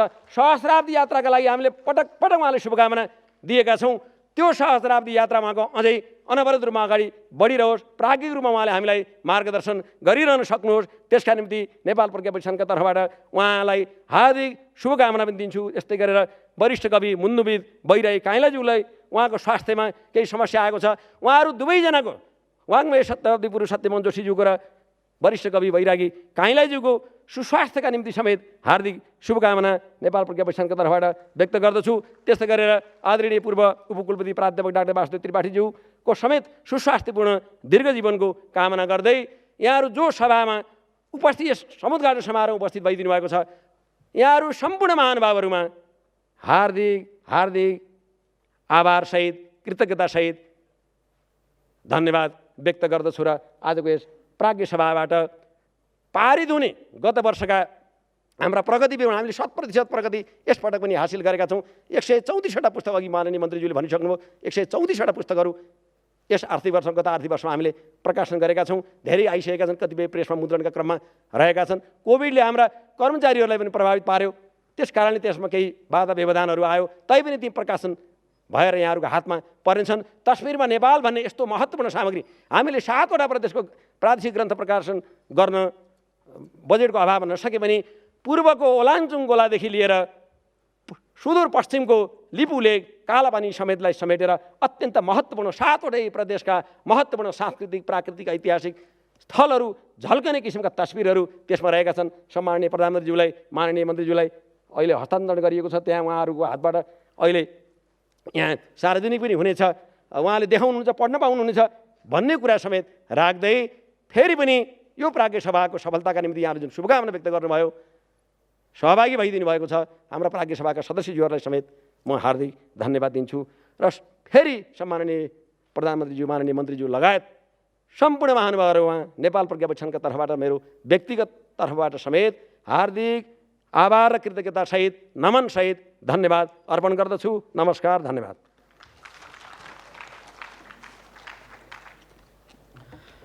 नेपाल प्रज्ञा प्रतिष्ठानले गरेका गतिविधिहरू प्राज्ञिक कार्यहरूका बारेमा सहित विस्तृत प्रकाश पारेर धन्यवाद व्यक्त गर्नुभएकोमा आदरणीय सदस्य सचिव प्राध्यापक जगत प्रसाद उपाध्यायज्यूप्रति म हार्दिक धन्यवाद व्यक्त गर्दछु। अब हामी कार्यक्रमको समुद्घाटन समारोहको अन्तिममा छौँ। म यस गरिमामय समारोहको सभापतिको आसन ग्रहण गरिरहनुभएका नेपाल प्रज्ञा प्रतिष्ठानका माननीय कुलपति श्री गङ्गा प्रसाद उप्रेतीज्यूलाई मन्तव्यसहित यस उद्घाटन समारोहको समापन गरिदिनु हुन अनुरोध गर्दछु।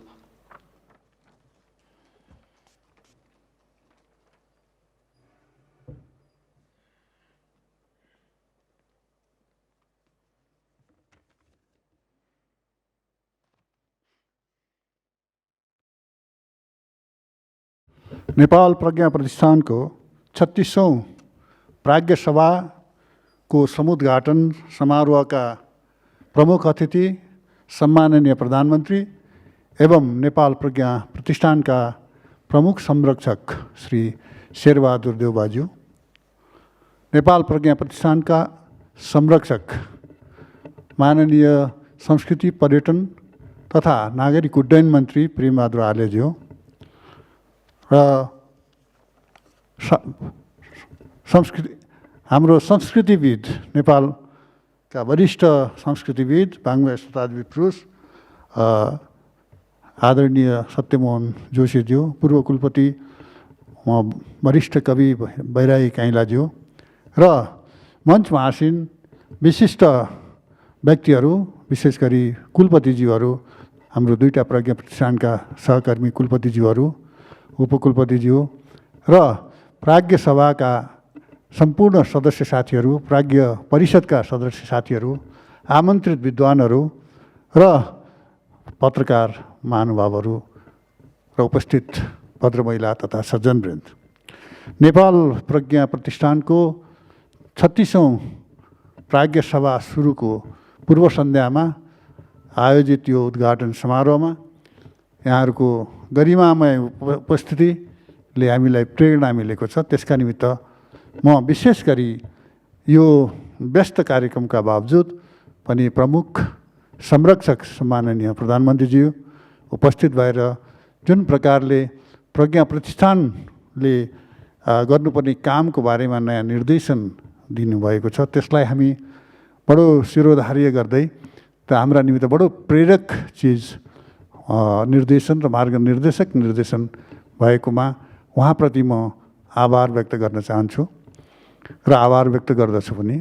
र त्यस्तै संस्कृति पर्यटन तथा नागरिक उड्डयन मन्त्री जो हाम्रो संरक्षक पनि हुनुहुन्छ, उहाँले आफ्नो कार्यकालमा आफ्नो अख्तियारी बमोजिम गरेका कामहरूलाई जसरी तदारुकताका साथ अगाडि बढाउने विवरणसहित नेपाल प्रज्ञा प्रतिष्ठानको इतिहास दिनुभयो र इतिहासको सन्दर्भमा नेपाल प्रज्ञा प्रतिष्ठानले अगाडि बढ्नुपर्ने जुन प्रेरणा दिनुभयो, त्यसका निमित्त पनि माननीय मन्त्रीज्यूप्रति म प्रज्ञा प्रतिष्ठानको तर्फबाट आभार व्यक्त गर्न चाहन्छु। आदरणीय महानुभावहरू, कि नेपाल प्रज्ञा प्रतिष्ठानको प्राज्ञ सभा भनेको कि प्रज्ञा प्रतिष्ठानलाई गतिशील, चलायमान र अग्रगामी बनाउने महत्त्वपूर्ण निकाय हो र त्यो निकायले निर्णय गरेका जो नीतिहरू छन्, बजेटहरू छन् र कार्यक्रमहरू छन्, त्यस कार्यक्रम अन्तर्गत नै प्रज्ञा प्रतिष्ठानले ले आफ्नो अग्रगामी यात्रा सुरु गर्छ र गर्छ र अहिले पनि त्यस अन्तर्गत यो प्रज्ञा प्रतिष्ठानको 36औं प्राज्ञ सभामा एकछिनपछि हामी जान्छौँ र माननीय हाम्रा आदरणीय प्राज्ञ सभासदहरू सबै उपस्थित हुनुभएको छ देशका विभिन्न भागबाट। उहाँहरूको यो उपस्थिति ले र त्यहाँ हुने जो छलफलले यो प्रज्ञा प्रतिष्ठानलाई अग्रगामी सोचका साथ अघि बढ्न धेरै मद्दत मिल्नेछ भन्ने मलाई लाग्दछ। चर्चा भइसकेको छ 2014 सालमा स्थापित नेपालको प्राज्ञिक गरिमालाई स्थापित गर्नका निमित्त नेपाल प्रज्ञा प्रतिष्ठान स्थापित भएको हो।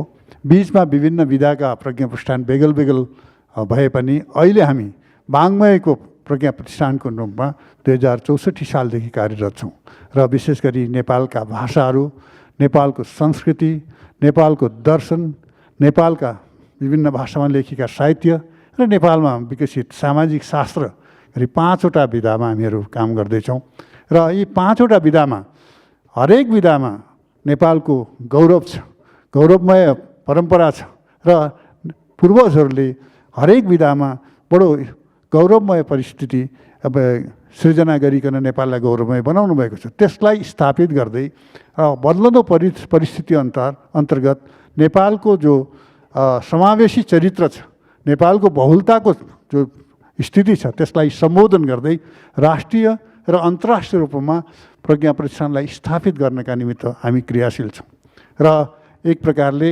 नेपालको हरेक भूभागमा प्रज्ञा प्रतिष्ठान पुगेको छ र हरेक भूभागमा क्रियाशील त्यहाँका जो साहित्य, सांस्कृतिक र वाङ्मय सेवी संस्था, निजी संस्थाहरू छन्, ती संस्थाहरूसँग मिलेर हामीहरू काम गरिरहेका छौँ र नेपालको बहुलतालाई सम्बोधन गर्ने महत्त्वपूर्ण कुराहरू सरोकारवालासँग छलफल गर्दै अनि विषय निर्धारण गरेर त्यसको चाहिँ प्रवर्धन गर्नका निमित्त हामीले धेरै काम गरेका छौँ।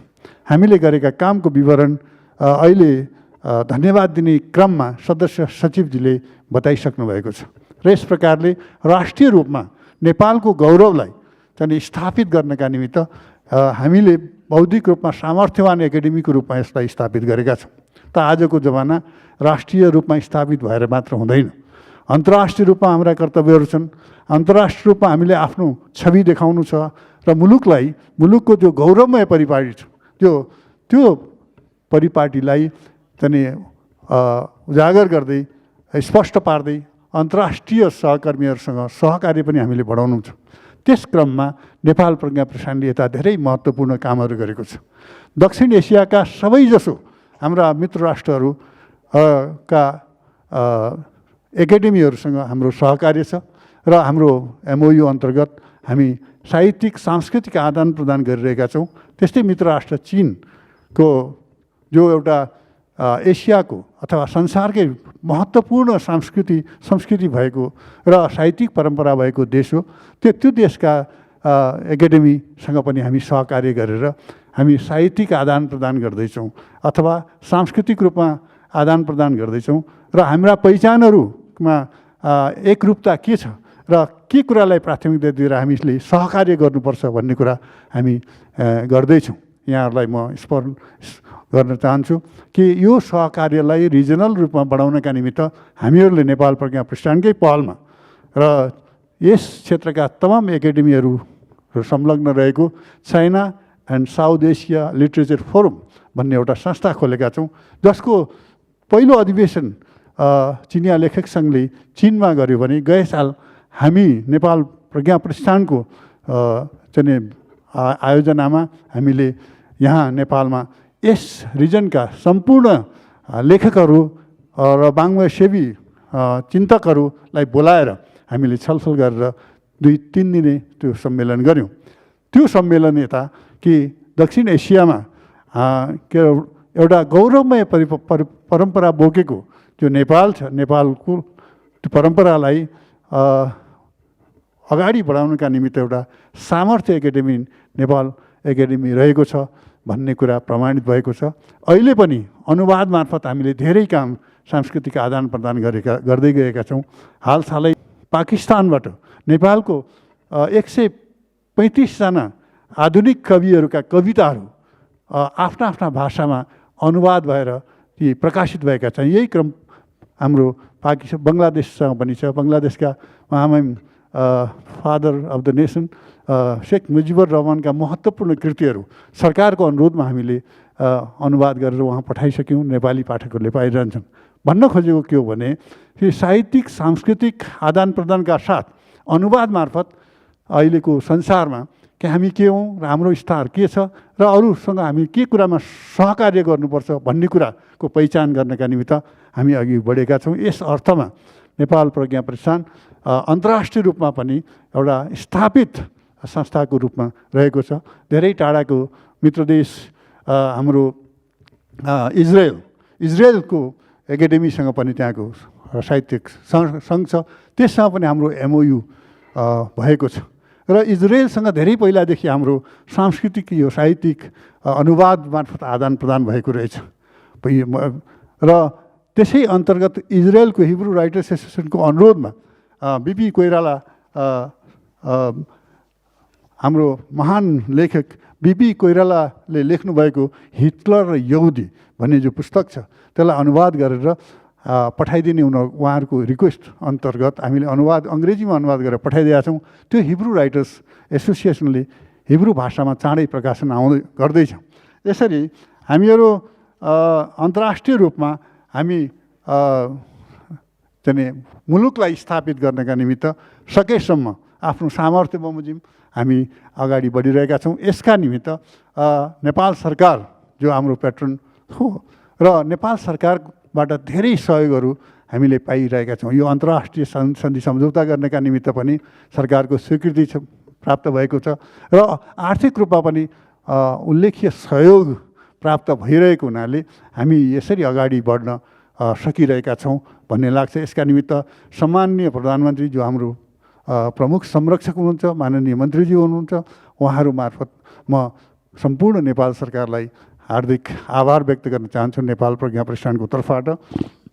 अघि पनि भनियो कि नेपालको गरिमा लाई अगाडि बढाउनका निमित्त नेपालमा बस्ने क्रियाशील लेखकहरू त लागि परेकै छन्। नेपाल बाहिर पनि दुई समूहमा लेखकहरू क्रियाशील छन्। एउटा यो आप्रवासनको क्रममा गएका गैर आवासीय नेपाली सङ्घभित्र परेका त्यहाँ डायस्पोरिक लेखकहरूले धेरै उल्लेखनीय कामहरू गरिरहेका छन्। उहाँहरूको कामको पनि हामीले मूल्याङ्कन गर्नुपर्छ र उहाँहरूको साथसाथमा उहाँहरूले गरेका काम पनि नेपाललाई स्थापित गर्ने कामहरू हुन्। र त्यस्तै भारतमा जमिनसहित बसेका र एउटा सांस्कृतिक पहिचान कायम गरेका नेपालीहरूको ठुलो भाषिक पहिचान काम गरेका नेपालीहरूको ठुलो सङ्ख्या छ। बर्मामा त्यस्तै सङ्ख्या छ। त उहाँहरूसँग पनि हामीले मिलेर काम गर्नुपर्ने आवश्यक छ, किनभने हामी जो काम गरिरहेछौँ उहाँहरू पनि त्यही काम गरिरहनु भएको छ र हाम्रो सबै काम नेपाललाई को पहिचानलाई अन्तर्राष्ट्रिय रूपमा स्थापित गर्नुपर्ने हो। र त्यो कुरालाई ख्याल गरेर हामीले उहाँहरूसँग पनि सहकार्य गर्ने र सहकार्यका साथसाथ कि उहाँहरूको सम्मानका निमित्त पनि हामीले नेपाल प्रज्ञा प्रतिष्ठानले केही गर्नुपर्छ भनेर गए साल 2टा महत्त्वपूर्ण पुरस्कारहरू स्थापना गरेका छौँ। एउटा जस्तो अहिले वाङ्मय शताब्दी पुरुष जीले हामीलाई भन्नुभयो र वीरेन्द्र प्रज्ञा अलङ्कार भन्ने एउटा सम्मान थियो अन्तर्राष्ट्रिय रूपमा विदेशी महानुभावहरूले नेपाललाई चिनाउन गरेका प्रयत्नको रूपमा सम्मान दिने। त्यो सम्मानलाई अहिले नेपाल प्रज्ञा अलङ्कार सम्मान र पुरस्कार भनेर $3000 हरेक 2 वर्षमा विश्वमा नेपाललाई चिनाउने विदेशी विद्वानहरूको पहिचान गरी पुरस्कृत गर्ने हामीले काम सुरु गरिसकेका छौँ। यसै साल सम्मान्य राष्ट्रपतिबाट चीनका वरिष्ठ संस्कृतिविद र साउथ यो दक्षिण एसियाका विद प्रोफेसर वाङ वे जसले 10वटा जति किताबहरू यस क्षेत्रको परिचयका निम्ति चिनिया र अङ्ग्रेजीमा लेख्नुभएको छ र त्यहाँ परिचय गराउनु भएको छ। उहाँलाई सम्मान गरेर भर्खरै पुरस्कार पनि दिइसकेको छ। त्यसका साथसाथै नेपाल बाहिर रहेर काम गर्ने देशी र यो डायस्पोरिक लेखक र अरू अन्तर्देशीय लेखकहरू छन्, उहाँहरूलाई पनि सम्मान गर्नका निमित्त हामीले एउटा पुरस्कार स्थापना गरेका छौँ गए सालदेखि। प्रज्ञा भानु साहित्य पुरस्कार हरेक भानु जयन्तीका दिन हामी त्यसलाई दिन्छौँ। त्यो विशेष गरी नेपाल बाहिर बसेर चाहिँ महत्त्वपूर्ण योगदान पुर्याउने स्रष्टालाई दिने पुरस्कार हो। हरेक 2 वर्षमा हामी त्यो पुरस्कार दिन्छौँ। यसपटक आसामका लीलबहादुर छेत्री, जसले नेपाली साहित्यलाई स्थापित गर्नका निम्ति धेरै ठुलो योगदान दिनुभएको छ, त्यो पुरस्कार उहाँलाई हामीले समर्पण गरिसक्यौँ र सम्मान्य राष्ट्रपतिबाट उहाँले पुरस्कार प्राप्त गरिसक्नु भएको छ।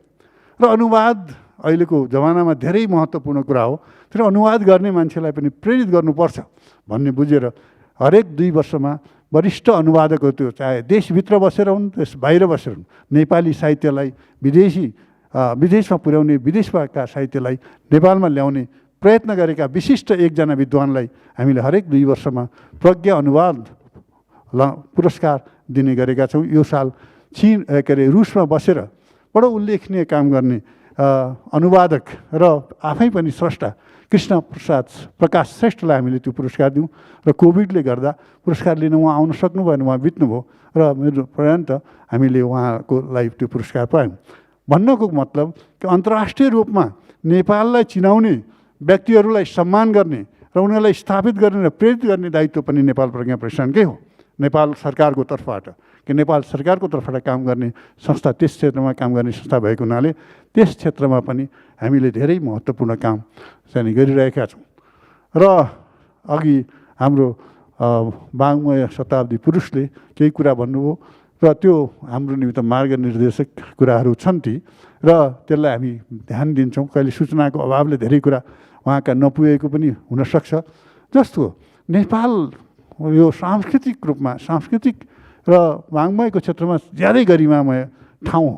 हामीले यसलाई चिनाउन सकेका छैनौँ र हाम्रो योगदान, हाम्रा पुर्खाहरूले गरेको योगदानलाई विश्वमा लैजान सकेका छैनौँ। त्यस हुनाले एउटा महत्त्वपूर्ण ग्रन्थ समग्र नेपाललाई चिनाउने आवश्यक छ भनेर हामीले यो नेपाललाई चिनाउने एउटा ग्रन्थ चाहिँ तयार गर्न हामी लाग्यौँ। त्यस क्रममा नेपाल भन्नाले अहिले प्रादेशिक रूपमा 7 खण्डमा विभाजित छ। हरेक 7 खण्डका आफ्ना आफ्ना विशेषता छन् र 10वटा बुँदामा चाहिँ लाई केन्द्रबिन्दुमा राखेर हामीले नेपालको गरिमालाई उठाउनका निमित्त त्यो एउटा बृहत परियोजना गरेर कामहरू सुरु गरिसकेका छौँ। अघि सदस्य सचिवले पनि भन्नुभयो 2 नम्बर प्रदेशको त्यो बृहत ग्रन्थ तयारी भइसकेको छ। 2 नम्बर प्रान्तका सरोकारवाला त्यहाँका विद्वानहरूसँग छलफल गरिसकेपछि त्यसलाई हामी प्रकाशित गर्नेछौँ। र त्यस्तै सबै प्रदेशको गर्ने योजना अन्तर्गत कोभिडको कारणले बजेटहरू धेरै कटौती गर्न सरकार विवश भयो, धेरैतिर कटौती भयो। त्यसमा हाम्रो पनि त्यतातिरको बजेट कटौती भएको कारणले त्यो काम हामीले गर्न सकेका छैनौँ। तर नेपाल प्रज्ञा प्रतिष्ठानको अहिले वर्तमान नेतृत्व र आउने नेतृत्वले पनि त्यो काम गर्नु अति आवश्यक छ। सरकारले बाट आर्थिक सहयोग आएमा कि नेपाललाई को गौरवलाई चिनाउने एउटा महत्त्वपूर्ण ग्रन्थ चाहिँ प्रकाशित नेपाल प्रज्ञा प्रतिष्ठानले गर्नेछ र त्यो ग्रन्थ नेपालीमा र अङ्ग्रेजीमा पनि हुनेछ। र त्यो ग्रन्थ हेरेपछि नै नेपाल प्रवेश गर्ने बित्तिकै विदेशी विद्वानहरूले नेपालको गौरव कहाँ छ, गरिमा कहाँ छ भनेर बुझ्न सक्नेछन्। त्यसका निमित्त बजेट, सरकार आफै समस्यामा छ, बजेटको कोभिडको कारणले अनेकतिर खर्च गर्नु परिरहेछ, मुलुक पनि चलाउनु परेको छ। तथापि पनि चाहिँ सरकारले जुन उदारताका साथ हामीलाई सहयोग गरिरहेको छ त्यो सहयोग एकदमै स्तुत्य छ र त्यसका निमित्त म सरकारलाई आभार पनि व्यक्त गर्छु। तर पनि महत्त्वपूर्ण कामहरूमध्ये यो पनि एउटा महत्त्वपूर्ण काम भएको हुनाले यतातिर बजेट प्राप्त भएमा हामी त्यसलाई साकार पार्नेछौँ र सार्थक बनाउनेछौँ। र अहिले विशेष गरी यो आर्थिक वर्षमा 2टा महत्त्वपूर्ण काम हामीले गर्दैछौँ। एउटा महत्त्वपूर्ण काम भनेको सामान्य प्रधानमन्त्रीबाट अघि पनि थाहा भयो, यहाँले थाहा पाइसक्नुभयो कि नेपालको गौरव, प्राज्ञिक गौरव स्थापना गर्ने र नेपाललाई पहिलोपटक अन्तर्राष्ट्रिय मञ्चमा गएर चिनाउने व्यक्ति भनेको महाकवि देवकोटा हुनुहुन्छ। देवकोटाजीको कवि कुञ्जलाई हामीले नेपाल सरकारको सहयोगमा त्यसलाई ग्रहण गरेर र नेपाल सरकारकै निर्देशनमा नेपाल प्रज्ञा प्रतिष्ठानले सञ्चालन गर्ने क्रममा अहिले हामीहरू छौँ र त्यो अहिले निर्माण हुँदैछ। त्यो कवि कुञ्ज एकदम जीर्ण भइसकेको, त्यसलाई पुनर्निर्माण गर्दै त्यसको इतिहास नमर्ने गरी, त्यसको आकृति आउने गरी त्यसलाई निर्माण गरेर त्यहाँ देवकोटाको तमाम के अरे इतिहास आउने किसिमले हामी सङ्ग्रहालय बनाउँदैछौँ। यो सङ्ग्रहालय यसै आर्थिक वर्षभित्र बनिसक्नेछ र सम्भवतः हामीले चाहेअनुसार र अरू चिजहरू यथावत रह्यो भने, अरू विघ्न बाधा आएनन् भने आउने भानु जयन्तीको दिन सामान्य प्रधानमन्त्रीबाट त्यसलाई उद्घाटन गर्ने हामी प्रयत्न गर्नेछौँ। र नेपाल सरकारले आफ्नो लगानी गरेर नेपालका प्रतिभाहरूलाई का इतिहास आउने किसिमले सृजना गरेको यो महत्त्वपूर्ण र पहिलो चाहिँ सङ्ग्रहालय हुनेछ। त्यो एउटा महत्त्वपूर्ण काम हामी गर्दैछौँ। यहाँहरूको सहयोगले त्यसलाई सफल हुनेछौँ भन्ने लाग्छ। त्यसको अतिरिक्त अघि कुरा आयो कि नेपाली भाषाको एकदमै विकासशील भाषा हो र आज पहिला एक जाति, एउटा सम्प्रदाय, एउटा जातीय समुदायले को मातृभाषाको रूपमा रहेको यो नेपाली भाषा, यसको सामर्थ्यको कारणले आज राष्ट्रको चाहिँ समग्र नेपालीको राष्ट्रभाषाको रूपमा स्थापित भएको छ। र नेपाली भाषा यो विकासशील भाषा भएको हुनाले यसमा धेरै स्रोतबाट शब्दहरू आएका छन् र हामीले 2040 सालमा बनाएको जो शब्दकोश छ त्यसलाई हामीले परिमार्जन गर्दै एप्समा पनि राखिसकेका छौँ। त्यसमा हामीसँग लगभग 60,000 मात्र शब्द थिए र त्यसले समग्र शब्दहरूलाई नल्याएको हुनाले हामीले त्यसलाई चाहिँ अद्यावधि गरेर यसै साल 1,50,000 शब्दहरू समावेश भएको त्यो सार्वजनिक हुनेछ। त्यो मोबाइल वेबमा पनि आउँदैछ। त्यही सब कामका अतिरिक्त कि सम्माननीय प्रधानमन्त्रीले कोभिडको यो विषम परिस्थितिमा पनि आफ्नो व्यस्तताका बावजुद जुन प्रकारले समय प्रदान गरेर हामीलाई हौसला प्रदान गर्नुभयो, त्यो धेरै हाम्रो निमित्त काम गर्ने हौसला, प्रेरणा बटुल्ने स्रोत र साधनको रूपमा हामी लिन्छौँ र उहाँप्रति आभार व्यक्त गर्दै यहाँहरू पनि कोभिडको बेलामा यहाँहरू आउनुभयो र आएर जुन प्रकारले हौसला बढाउनु भयो त्यसका निम्ति यहाँहरू सबैलाई प्रति आभार व्यक्त गर्दै म आफ्नो मन्तव्य यहीँ टुङ्ग्याउँछु र आजको सभा उद्घाटन समारोह पनि यहीँ समापन भएको घोषणा गर्छु। धन्यवाद।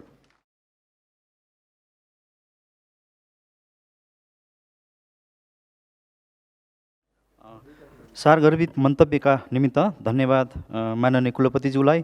अब हाम्रो सामूहिक तस्बिरको कार्यक्रम रहेको छ। सम्माननीयज्यूलाई र माननीयज्यूलाई एकैछिन हामीले दुःख दिउँ। नेपाल प्रज्ञा प्रतिष्ठानका प्राज्ञ परिषदका सदस्यज्यूहरूलाई सम्माननीयज्यू र माननीयज्यूसँगको फोटो सेसनका लागि अनुरोध गर्दछु। र यो तस्बिरमा नेपाल भरत बन्धु थापाले हिमाल पहाड तराईका विकट ठाउँहरूमा गएर नेपालका महत्त्वपूर्ण सम्पदाहरूलाई तस्बिरमा उतार्नु भएको छ, जसलाई नेपाल प्रज्ञा प्रतिष्ठानले प्रकाशन गरेको छ। यसलाई सार्वजनिक गरिदिनु हुन सम्माननीय प्रधानमन्त्रीज्यू र माननीय मन्त्रीज्यूमा हार्दिक अनुरोध गर्दछु। प्रेसबाट भर्खरै आइपुगेको प्रति हो। प्राज्ञ परिषदका सदस्यज्यूहरूलाई सम्माननीयज्यू र माननीयज्यू वरिष्ठ साहित्य साधकज्यूहरूसँगको सामूहिक तस्बिरका लागि म हार्दिक अनुरोध गर्दछु र यता तयारी अवस्थामा रहिदिनु हुन प्राज्ञ परिषदका सम्पूर्ण प्राज्ञ सभासदज्यूहरूलाई म सामूहिक तस्बिरका निमित्त यता मञ्चमा अगाडि बढिदिनु हुन हार्दिक अनुरोध गर्दछु।